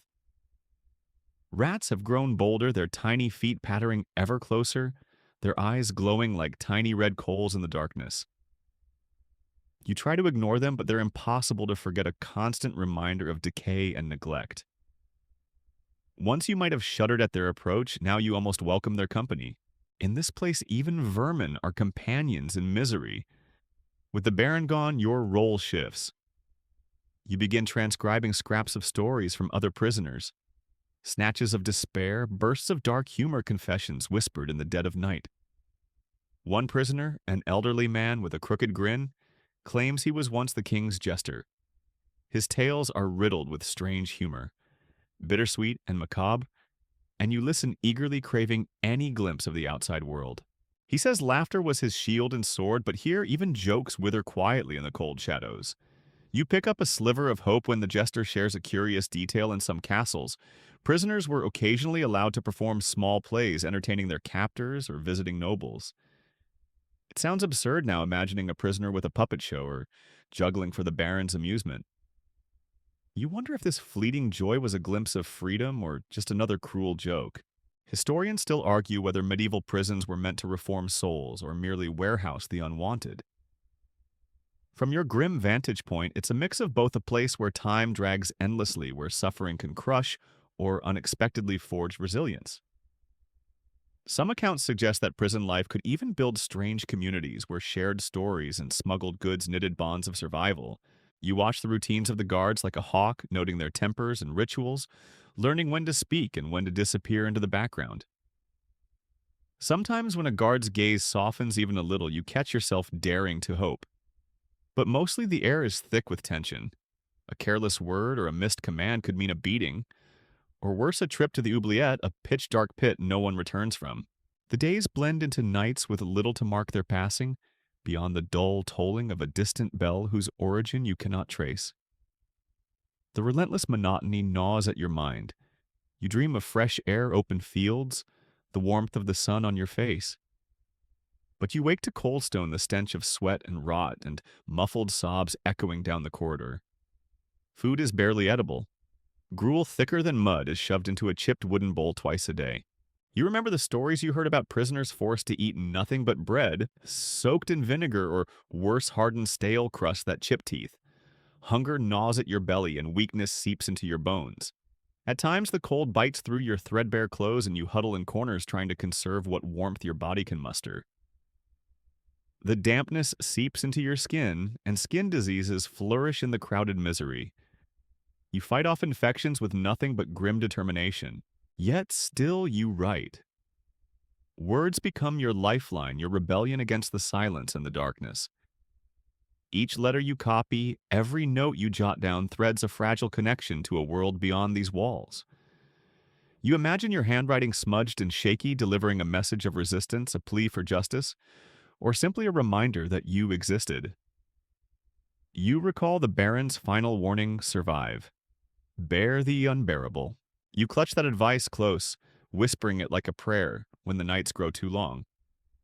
Sometimes when despair threatens to engulf you, you close your eyes and picture the outside world, the smell of fresh earth after rain, the laughter of children playing in the sun, the gentle rustle of leaves stirred by a breeze. It feels almost unreal, like a half-remembered dream. Your body is weak, but your spirit flickers stubbornly. The prison tries to crush you, but deep inside you hold on to the faintest hope that someday you might step beyond these walls. Because in this medieval hell, sometimes survival means more than just enduring, it means refusing to disappear completely. The air here is thick and suffocating, a dense stew of damp stone, stale sweat, and the faint but persistent sourness of rot that you can't quite place. It clings to your skin, seeps into your clothes, and even finds its way deep into your lungs with each shallow breath. Every day, this prison tries its best to break you bone by bone, breath by breath, and yet you find yourself still standing, or rather slouching, shuffling and limping, but undeniably alive. You are a ghost among many, but a ghost with a stubborn flicker of life still burning. Your body aches in new ways, muscles stiff and joints creaking with every small movement, a creaking so loud in your ears it almost drowns out the distant dripping of water. You start to feel like a rusty gate swinging in the wind, squeaky and protesting, yet refusing to be shut tight forever. Every night you pray silently that your limbs won't betray you completely by morning. Time here is a cruel joke. It slips and slides, stretching into endless monotony only to snap suddenly into sharp, unbearable moments. You start marking the days on the stone wall with a rough tally, 4 vertical scratches, then a diagonal slash for the fifth. And every mark feels like a tiny victory, a whisper that you still exist and that time hasn't swallowed you whole.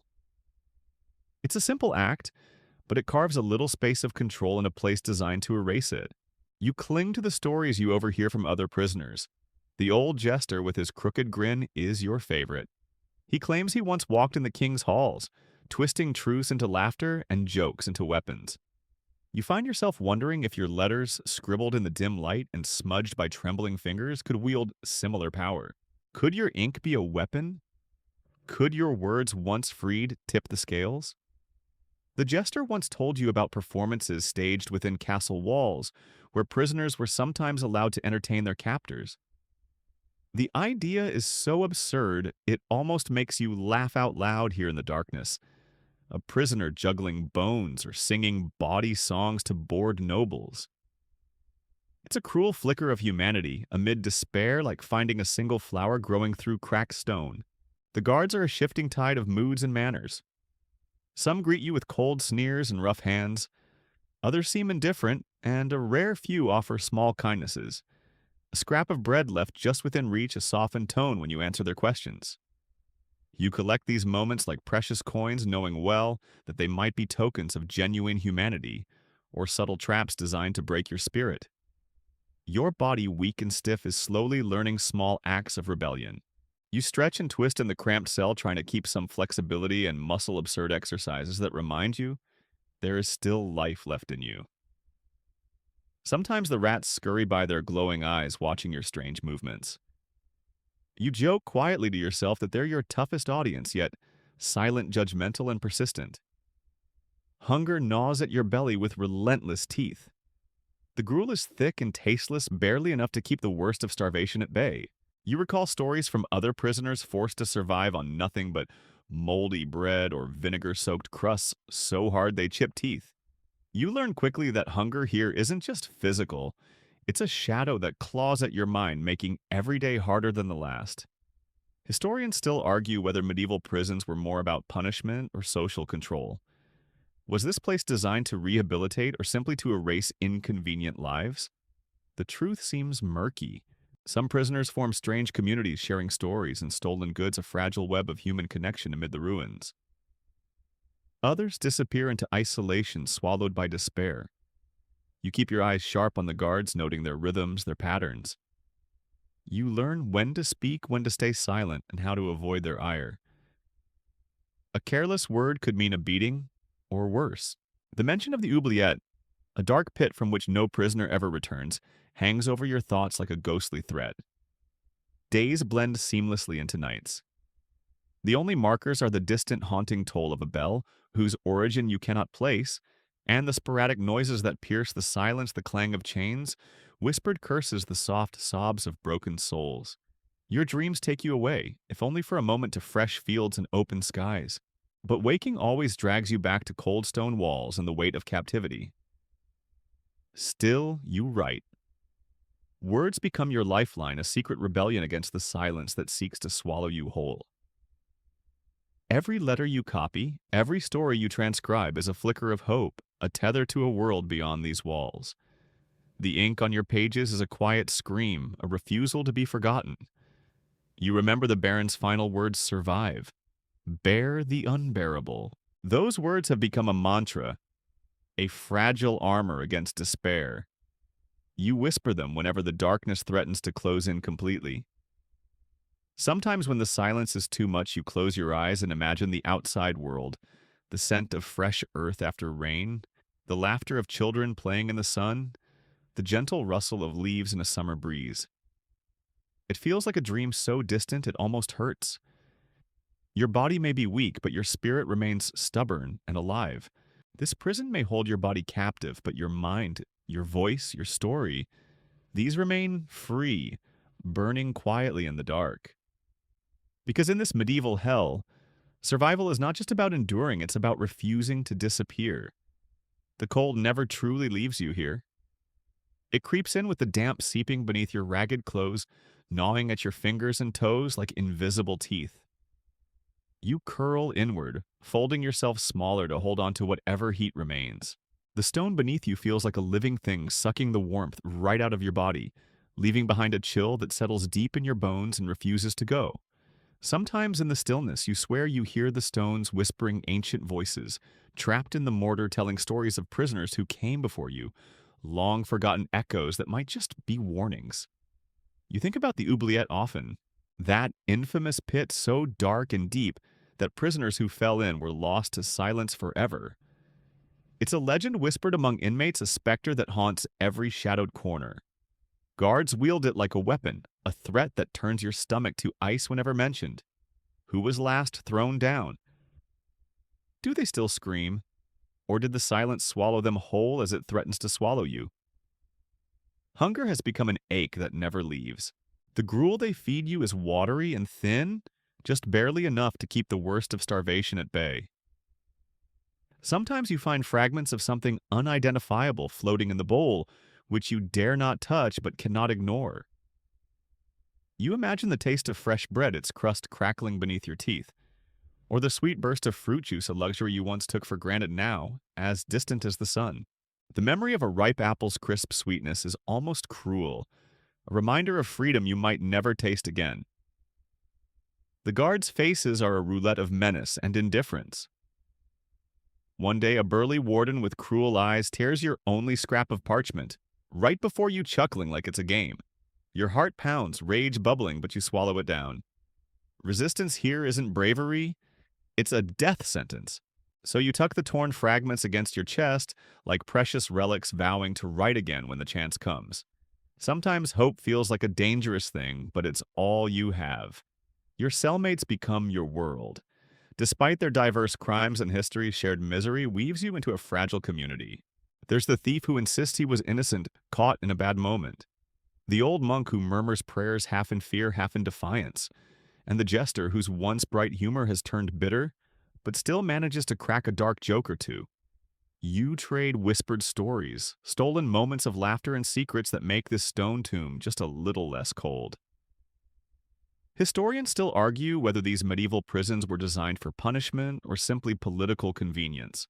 Some say rulers used them to silence troublemakers quietly without the messy spectacle of public executions.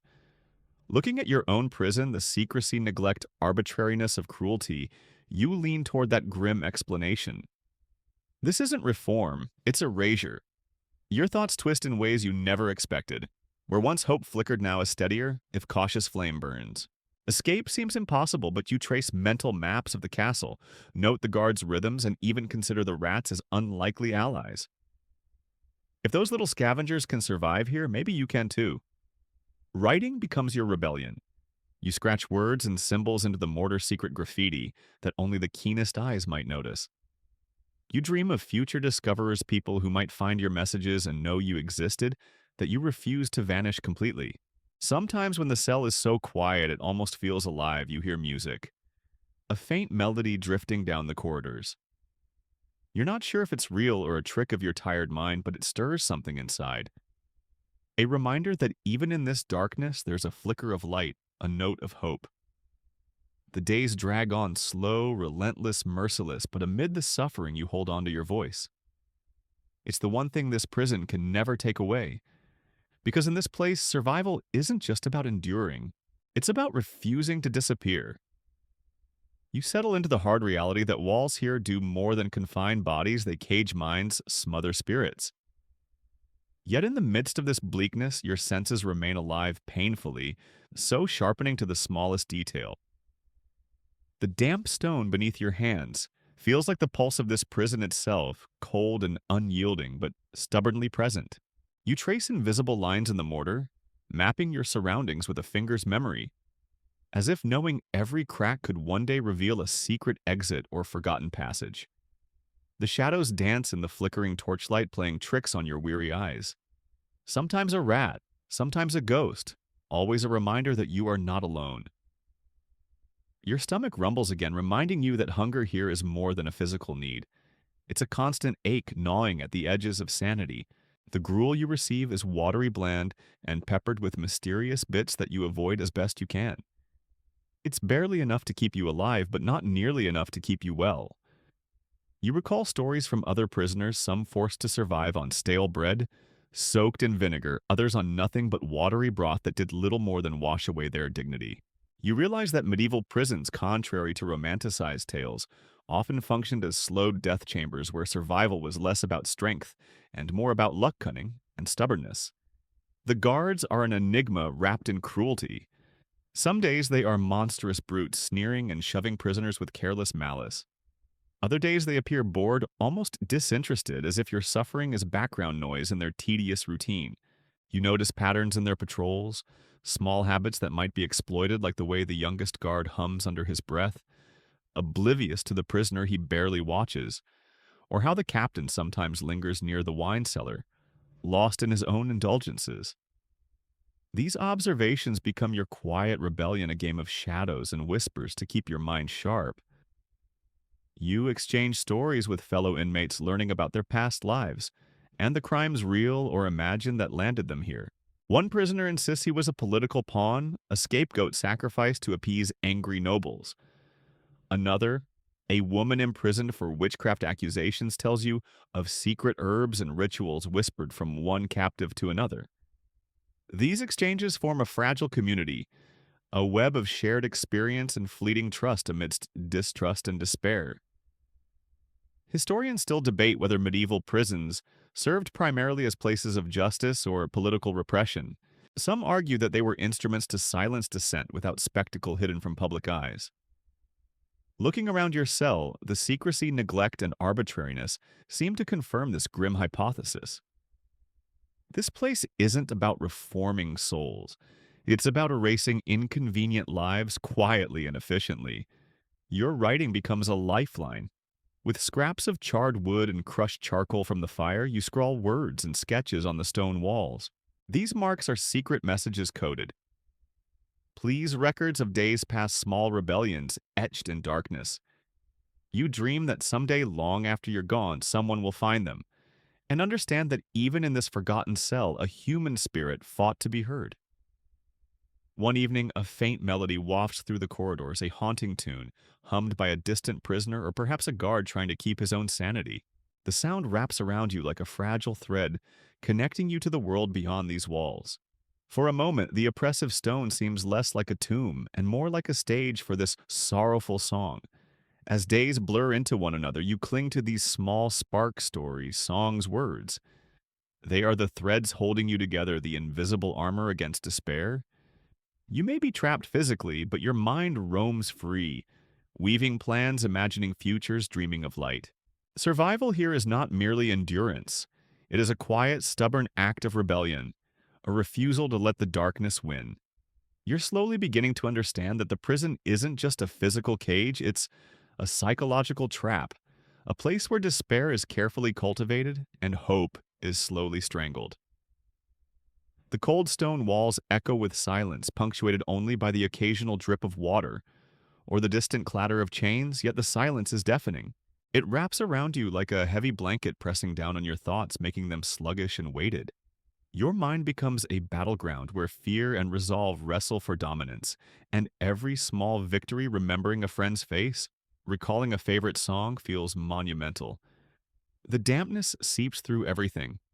Your clothes are perpetually clammy, sticking to your skin in unpleasant patches, and the chill settles in deep, twisting its way into your muscles and joints. Each night you curl into yourself, trying to trap any leftover warmth, but sleep is elusive. Dreams flit in and out, sometimes offering solace, sometimes twisting into nightmares. You dream of fresh air, of green fields and sunlight on your face, luxuries you no longer dare to expect. Waking up is a bitter disappointment, the cold reality sinking back in with unforgiving clarity. Food continues to be a grim lottery. The gruel is worse than last week, thinner, more watery, dotted with strange bits you don't recognize and avoid with disgust. The hunger gnaws relentlessly, not just in your stomach, but in your very bones.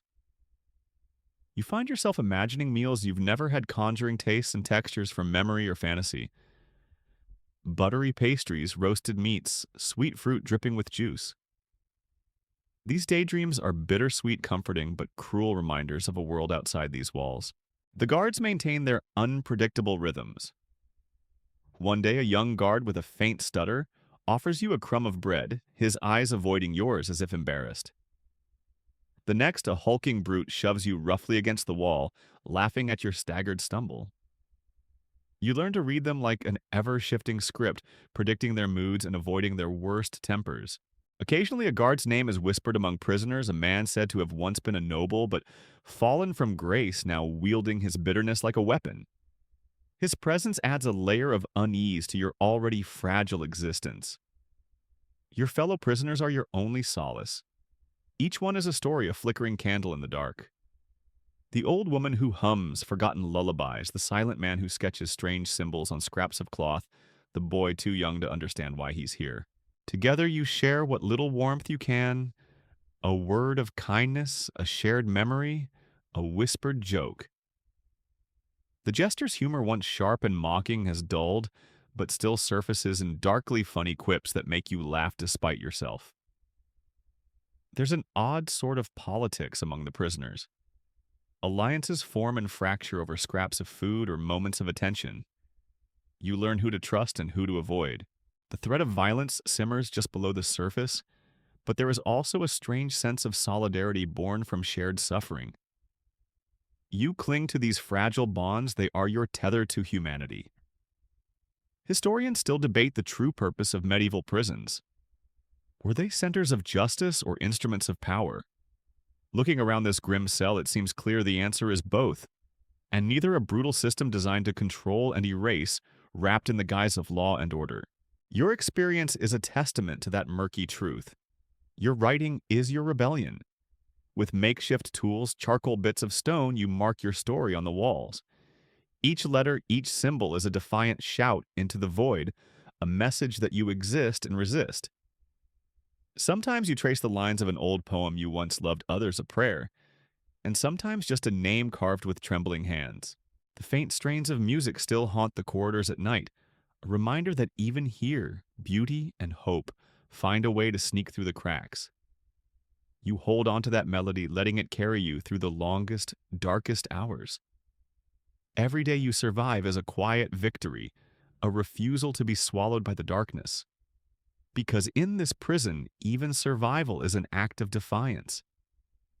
You wake to the harsh clang of the morning bell, a sound more grating than any screeching rat or dripping water.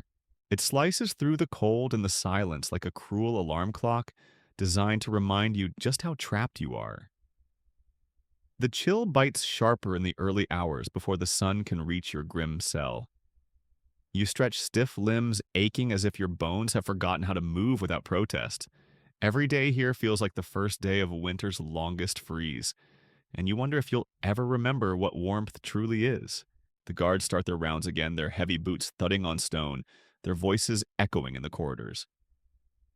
You watch them closely, noting the shifts in their mood, their favorite spots to linger, the patterns in their watch. The captain, a grim man with cold eyes, inspects cells with a clinical detachment that makes your skin crawl. You imagine him as a spider weaving a web of control, his prisoners the helpless flies caught within it. Food arrives, a small bowl of thin gruel, the same as yesterday and the day before, the consistency so watery, it might be more liquid than food. You pick at it, chewing slowly, savoring each bite, not because it's good, but because it's all you have. Hunger gnaws at your stomach, but you've learned to quiet it with tricks, deep breaths focusing on the cold air, imagining a feast you once enjoyed. The contrast between your dreams of rich food and this meager ration is sharp and painful, a cruel reminder of what life has become. The prisoners around you stir from their own misery. Some moan softly, others whisper fragments of stories or prayers. The old thief, whose once sharp eyes now seem dulled by despair, shares tales of cunning escapes and hidden tunnels, some real, some probably fantasy. You listen, clutching these stories like lifelines, wondering if any of them hold a sliver of truth you could exploit. Rats skitter across the floor, their tiny feet tapping out a rhythm in the gloom. You study them, fascinated by their resilience. They survive on scraps and darkness just like you. Sometimes you imagine allying with them an absurd thought, but in this place, survival breeds like strange alliances. You smile to yourself, recalling the medieval rumor that rats were sometimes smuggled into prisons to deliver secret messages. Historians still argue whether this was common practice or just folklore, but the idea sparks a rebellious thrill in your mind. The cell's damp walls seem to close in as the day wears on. You trace the familiar cracks and scratches your fingers, brushing over the words you've etched. Each mark is a small rebellion, a testament to your existence in a place designed to erase you. You wonder who will find these words someday, long after you're gone, and what stories they'll tell about the prisoner who fought to be remembered. Your thoughts wander to the outside world, imagining the sun warming your face, the sound of birdsong, the taste of fresh bread. These memories are bittersweet, but they also fuel your determination. You might be caged, but your mind remains free, and that freedom is worth holding on to. Occasionally, the faint strains of music drift through the corridors, a haunting melody that seems to seep from the stones themselves. It wraps around you like a fragile thread of hope, reminding you that even in the darkest places, beauty can persist.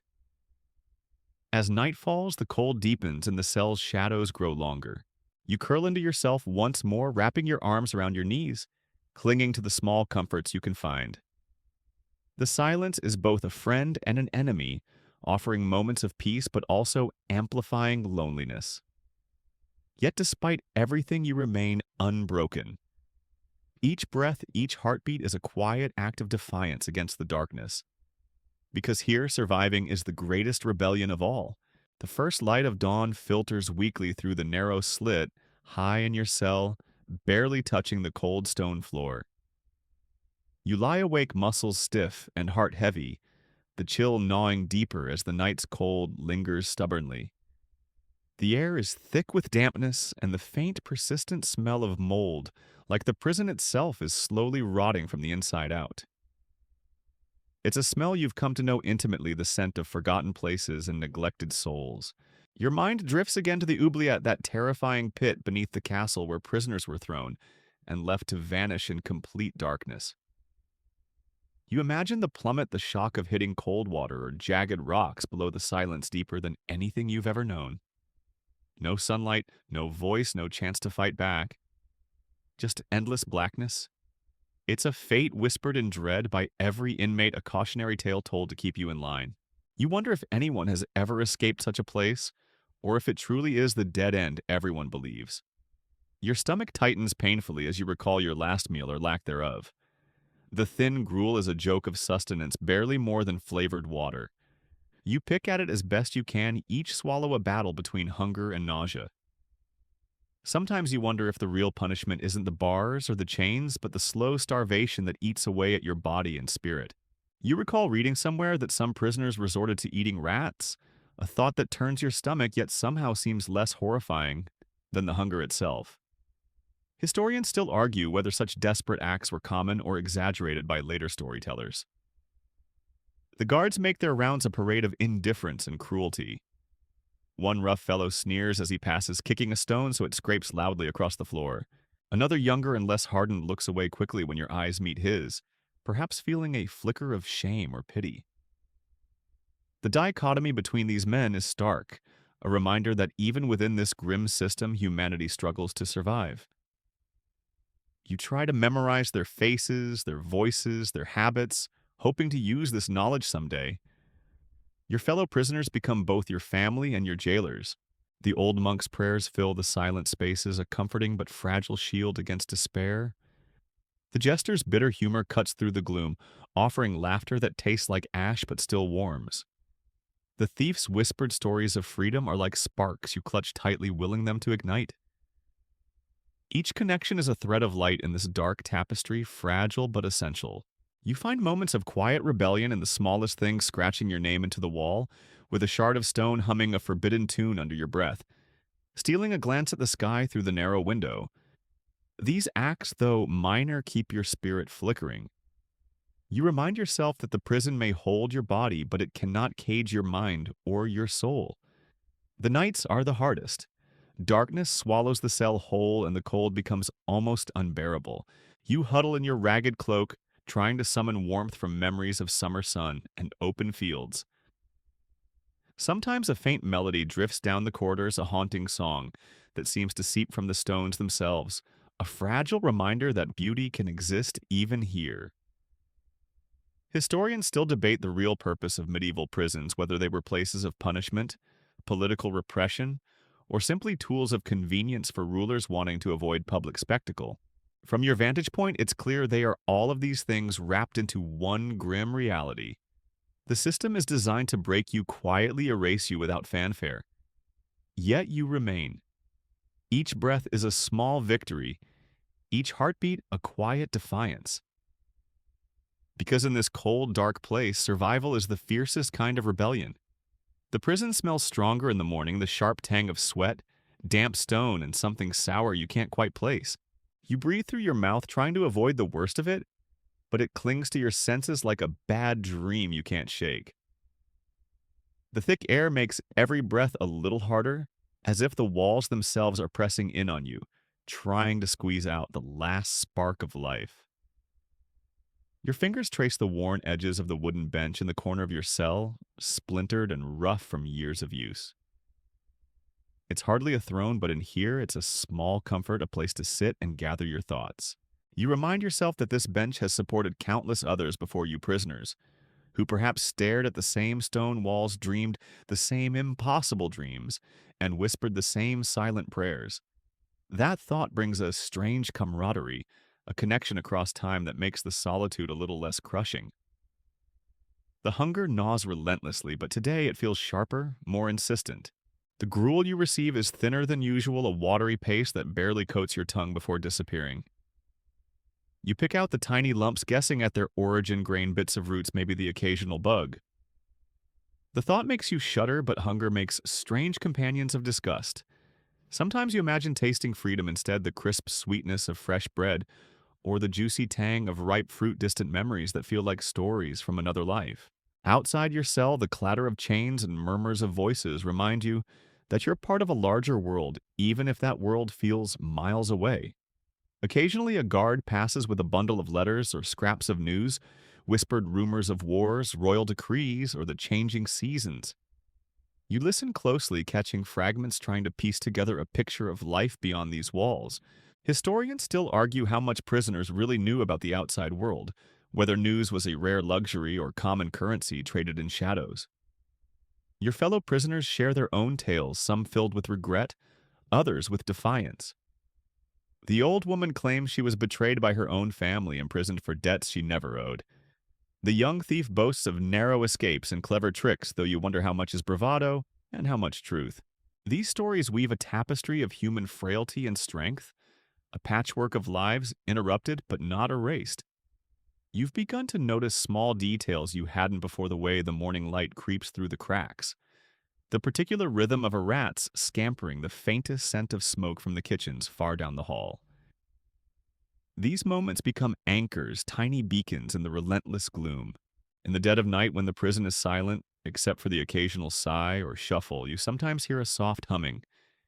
It's never clear where it comes from. Perhaps a guard trying to soothe his own nerves, or a prisoner clinging to a fragment of sanity. The melody threads through the darkness, fragile and fleeting, a reminder that even here in the bowels of despair, a spark of humanity endures. You wonder how long you can hold on, how long the cold and hunger and loneliness can be borne.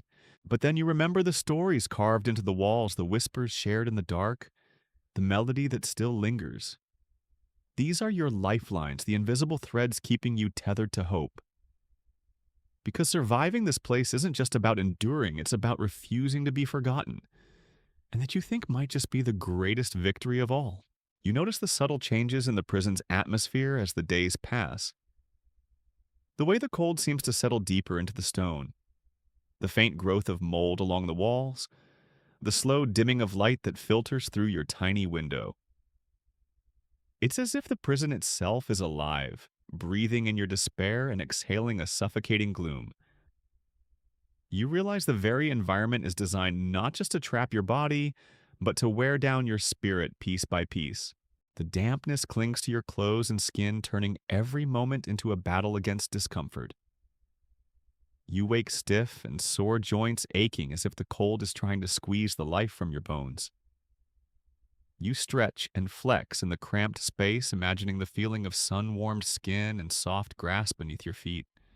Sensations that have become almost foreign, like memories from someone else's life. Your rations are unpredictable, sometimes arriving with barely a spoonful of watery gruel, other times with scraps of stale bread. You learn to savor even the smallest morsels, chewing slowly, letting the taste linger longer than it should. Hunger sharpens your senses in a cruel way. You can smell the faint aroma of roasting meat drifting from the kitchens, the sweet tang of wine from the Lord's Hall, and the bitter tang of despair in the air. The prisoners around you remain your only source of connection and sanity. The old monk continues his whispered prayers, his voice a soft thread, weaving through the gloom. The jester's once bright humor has faded into bitter irony, but his jokes still echo quietly like a fading spark. The thief's stories grow wilder, laced with desperation and hope, a dangerous cocktail that keeps everyone on edge. Rats continue to be both pests and companions, skittering through the shadows with surprising boldness. You watch them with a mix of fascination and revulsion, marveling at their adaptability and resilience.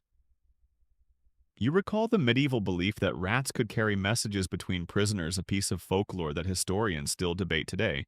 Whether true or not, the idea offers a strange comfort, suggesting that even in darkness, communication and hope might find a way.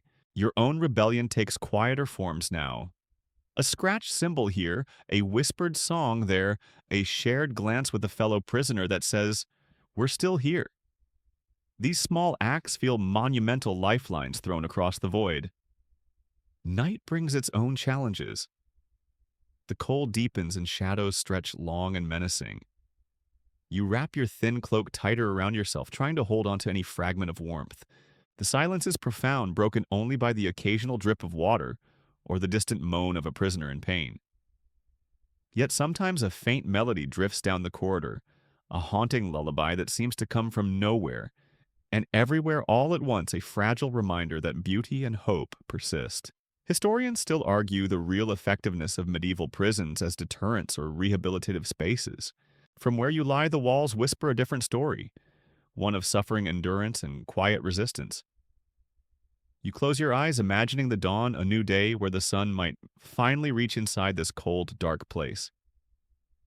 You hold on to that image, fragile and bright, a beacon in the endless night. Because here, even in the depths of despair, hope survives. And with hope, you survive too. The sounds of the castle waking up echo faintly down the stone corridors, a clatter of dishes, distant voices raised in command, or a complaint, the sharp clang of the blacksmith's hammer striking iron. From your cell, these noises feel like a world apart, a reminder that life continues beyond the walls that cage you. You press your palm against the cold stone as if trying to touch that distant world and pull it closer, but the wall is an unyielding barrier. Your fingers trace the worn grooves in the floor where prisoners long gone have paced their restless hours. You imagine the footsteps echoing through time, a steady rhythm of worry, hope, and despair. It strikes you that even here, movement can feel like freedom, pacing the narrow space, marking time in slow circles each step, a defiance of the confinement. Food arrives again slightly better today, a thickened gruel with small bits of root and grain, the taste bitter but nourishing. You savor it cautiously, knowing too well how quickly your body has adapted to scarcity. Hunger sharpens every sense, making the faintest aroma of fresh bread or roasting meat a cruel reminder of all you're missing. Sometimes you catch yourself daydreaming about feasts, the buttery richness of pastries, the sharp tang of cheese, a fantasy that feels almost like another language. Your fellow prisoners murmur quietly, sharing scraps of news and rumors that drift in from the castle's higher chambers. There's talk of a new lord, a war brewing in distant lands, and whispers of unrest among the peasantry. You listen, straining to catch the details, piecing together the fragments into a picture of a world changing beyond these grim walls. Historians still debate how informed medieval prisoners were about politics and events outside, but here any news is a precious treasure, a thread connecting you to life beyond imprisonment. A rat darts across the floor, swift and sure, its beady eyes gleaming in the dim light. You watch it with a mix of fascination and disdain, marveling at how it navigates this dark maze with ease. You recall the old tale that some prisoners trained rats to steal keys or deliver messages, a story that feels almost like a joke yet somehow comforting. In its suggestion that cleverness might outwit even the most brutal system. The cell's cold seeps deeper into your bones as the day wears on. You huddle in your thin cloak muscles, stiff and aching. Your thoughts drift to the idea of escape, wild, reckless, but persistent. You imagine the sound of chains falling away, the thrill of slipping past guards, the breathless freedom of the open world. Historians still argue about how often medieval prisoners actually escaped, and the truth is probably a mixture of daring and despair. In the quiet moments, you hum a tune you once heard in a tavern. Long ago, the melody soft and fading, but still alive inside you. It's a small rebellion, a thread of light in the dark, a way to keep your mind from unraveling. Night falls again, and with it the shadows stretch longer, and the cold becomes almost unbearable. You wrap your cloak tighter and settle onto the rough bench, curling into a small ball. The silence presses in, heavy and absolute, but somewhere deep inside a stubborn spark refuses to be extinguished. Because surviving this place isn't just about enduring the cold or the hunger, it's about keeping that spark alive no matter what. And in that spark, you find the strength to face another day. The morning brings a faint glimmer of hope, though the air remains damp and cold, wrapping around you like a heavy cloak you can't shed. The castle's noises drift in distant but persistent, the scraping of metal voices raised in argument, the occasional bark of a guard's command. These sounds remind you that life marches on outside your cell, indifferent to your suffering.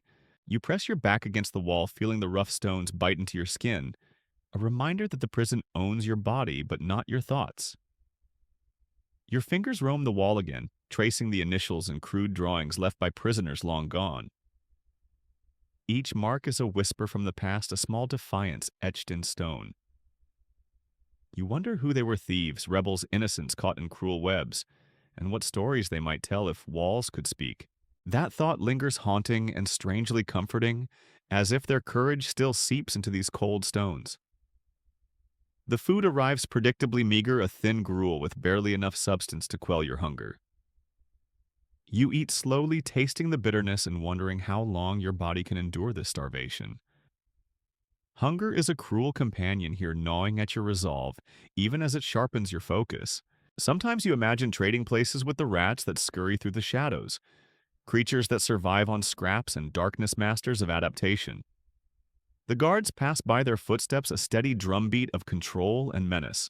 One pauses, sneering before moving on, while another's gaze lingers a moment too long. A flicker of something, sympathy, pity, or perhaps boredom. You learn to read these subtle signs, the small cracks in their armor, that hint at the humans beneath the harsh uniforms. It's a delicate dance, balancing between defiance and submission, trying to stay visible but not too much.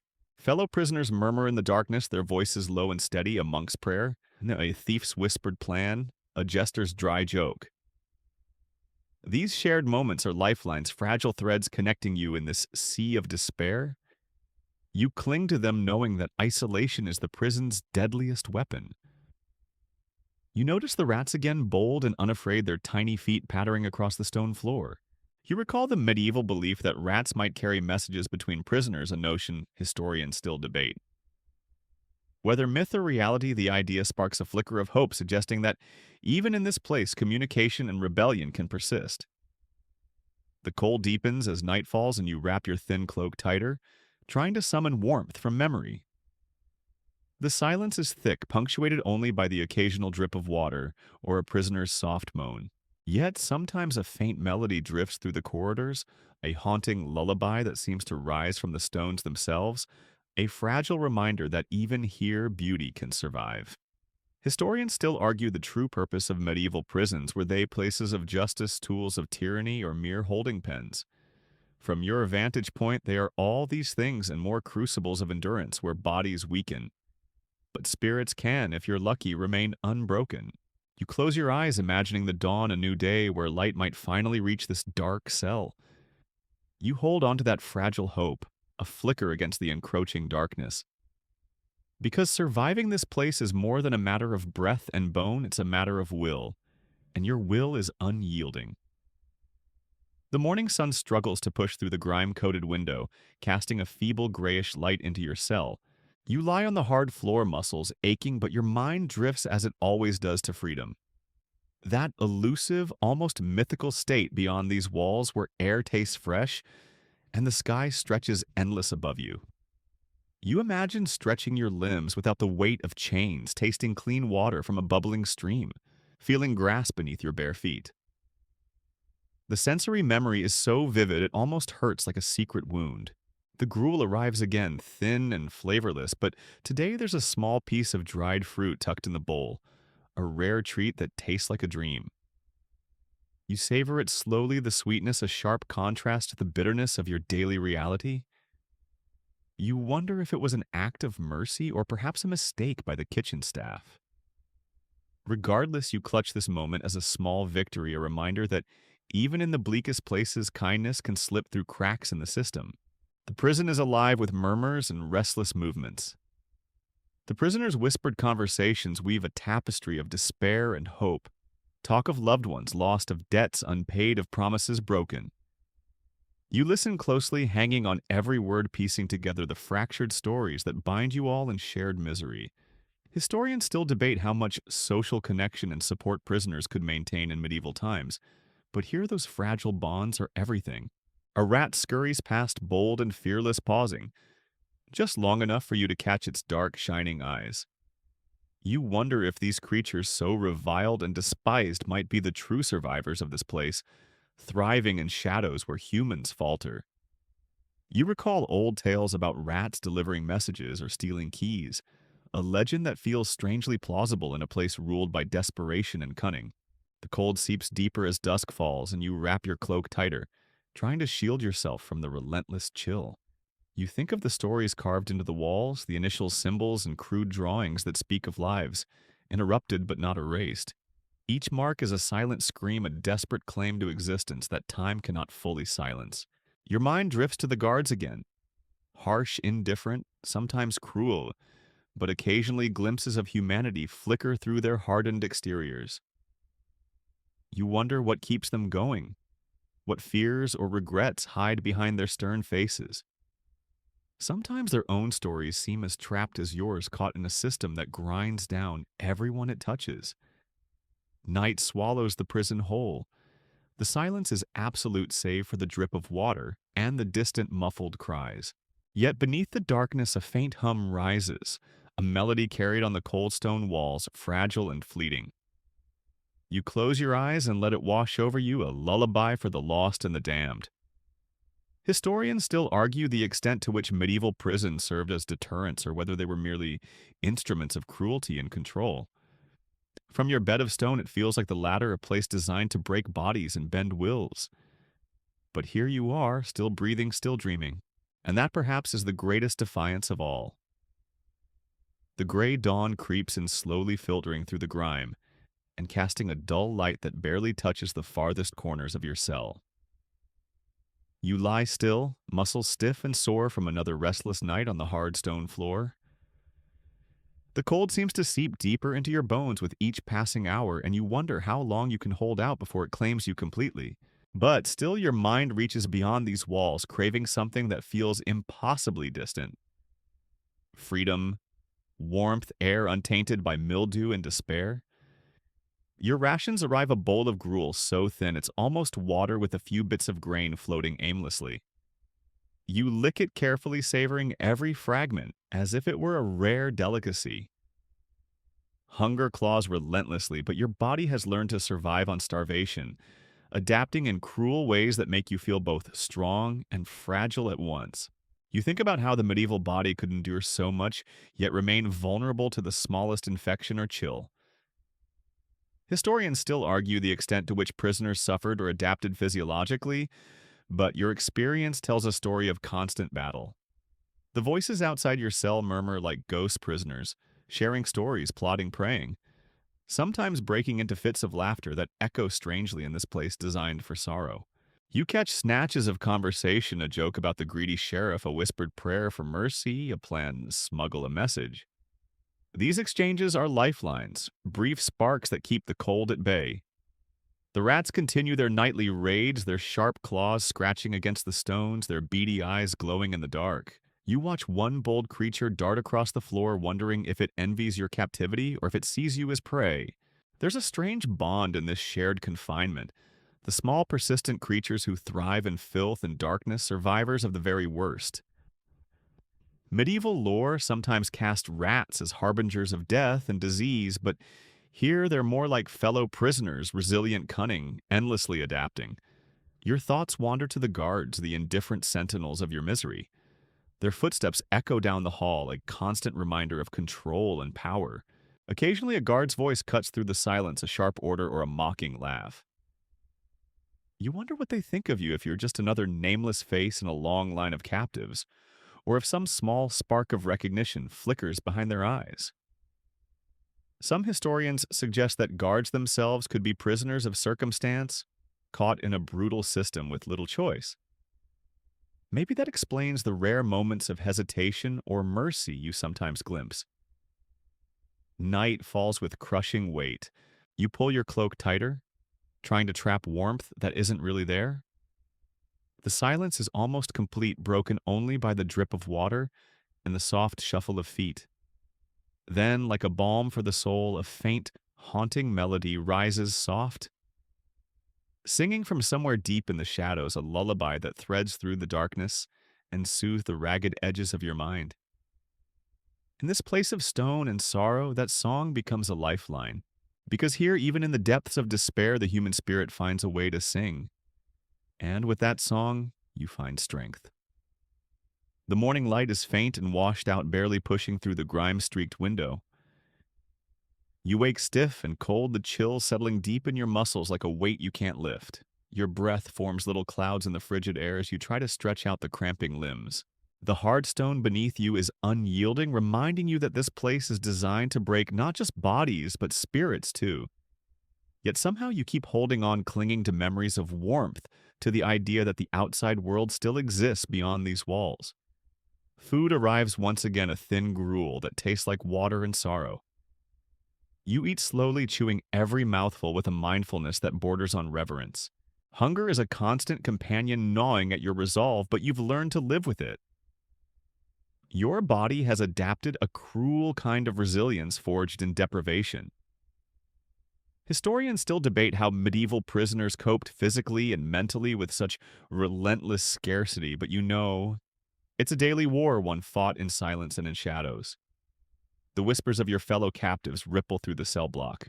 You catch fragments of stories of lost loves, botched escapes, fleeting acts of kindness that ripple outward like tiny miracles. These shared tales are threads weaving a fragile tapestry of humanity in an otherwise brutal world.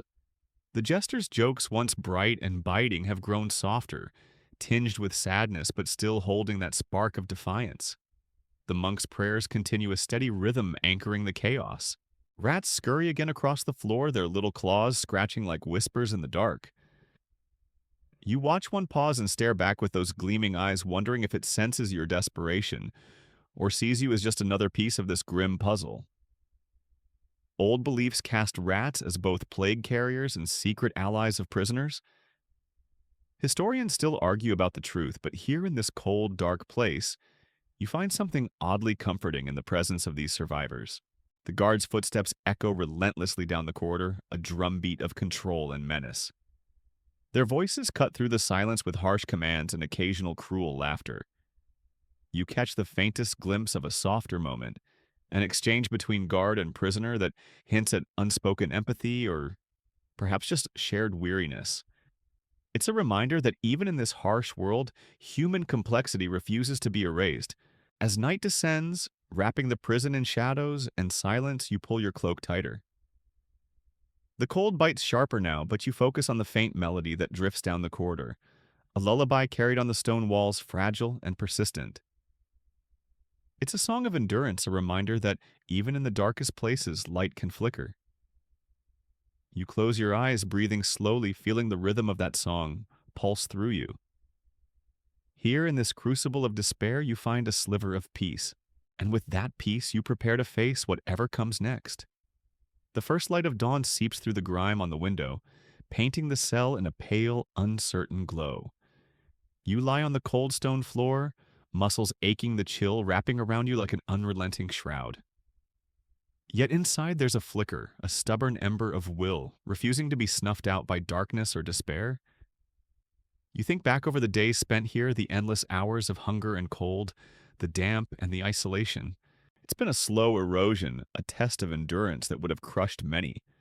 Food arrives predictably meager, a thin gruel barely filling your bowl, but today, a small piece of stale bread rests beside it. You take it gratefully, the rough texture a reminder that even in deprivation, small mercies persist. You chew slowly, tasting not just sustenance, but survival itself. Hunger remains a constant shadow, but your body forged in adversity has learned a cruel kind of resilience. Historians still debate the true conditions of medieval prisoners, but your lived experience tells its own story of hardship and strength. The murmurs of fellow captives ripple through the dark corridors, voices weaving tales of lost defiance and occasional hope. You listen to their stories, the jester's fading laughter, the monk's steady prayers, the whispered plans of escape that may never come to pass. These voices form a fragile chorus that binds you together in shared suffering. They are a lifeline, a reminder that even in isolation, you are not alone. Rats skitter across the stone floor, their small forms quick and fearless. You watch one pause and fix you with its gleaming eyes, a silent companion in this shadowed world. Medieval superstition cast these creatures as omens or messengers, and historians still debate their real role in prison life. Here, though, they feel like kindred spirits, masters of survival in a place designed to break all life. The guards' footsteps echo endlessly, a grim reminder of the power they wield. Occasionally, a voice softens, a momentary flicker of mercy or fatigue. It's a subtle reminder that even in cruelty, humanity can't be entirely extinguished. As night falls, wrapping the prison in its cold embrace, you pull your cloak tight and settle onto the hard bench.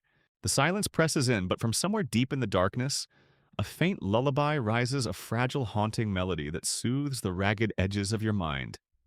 In this place of stone, shadow, and sorrow, that song becomes a beacon.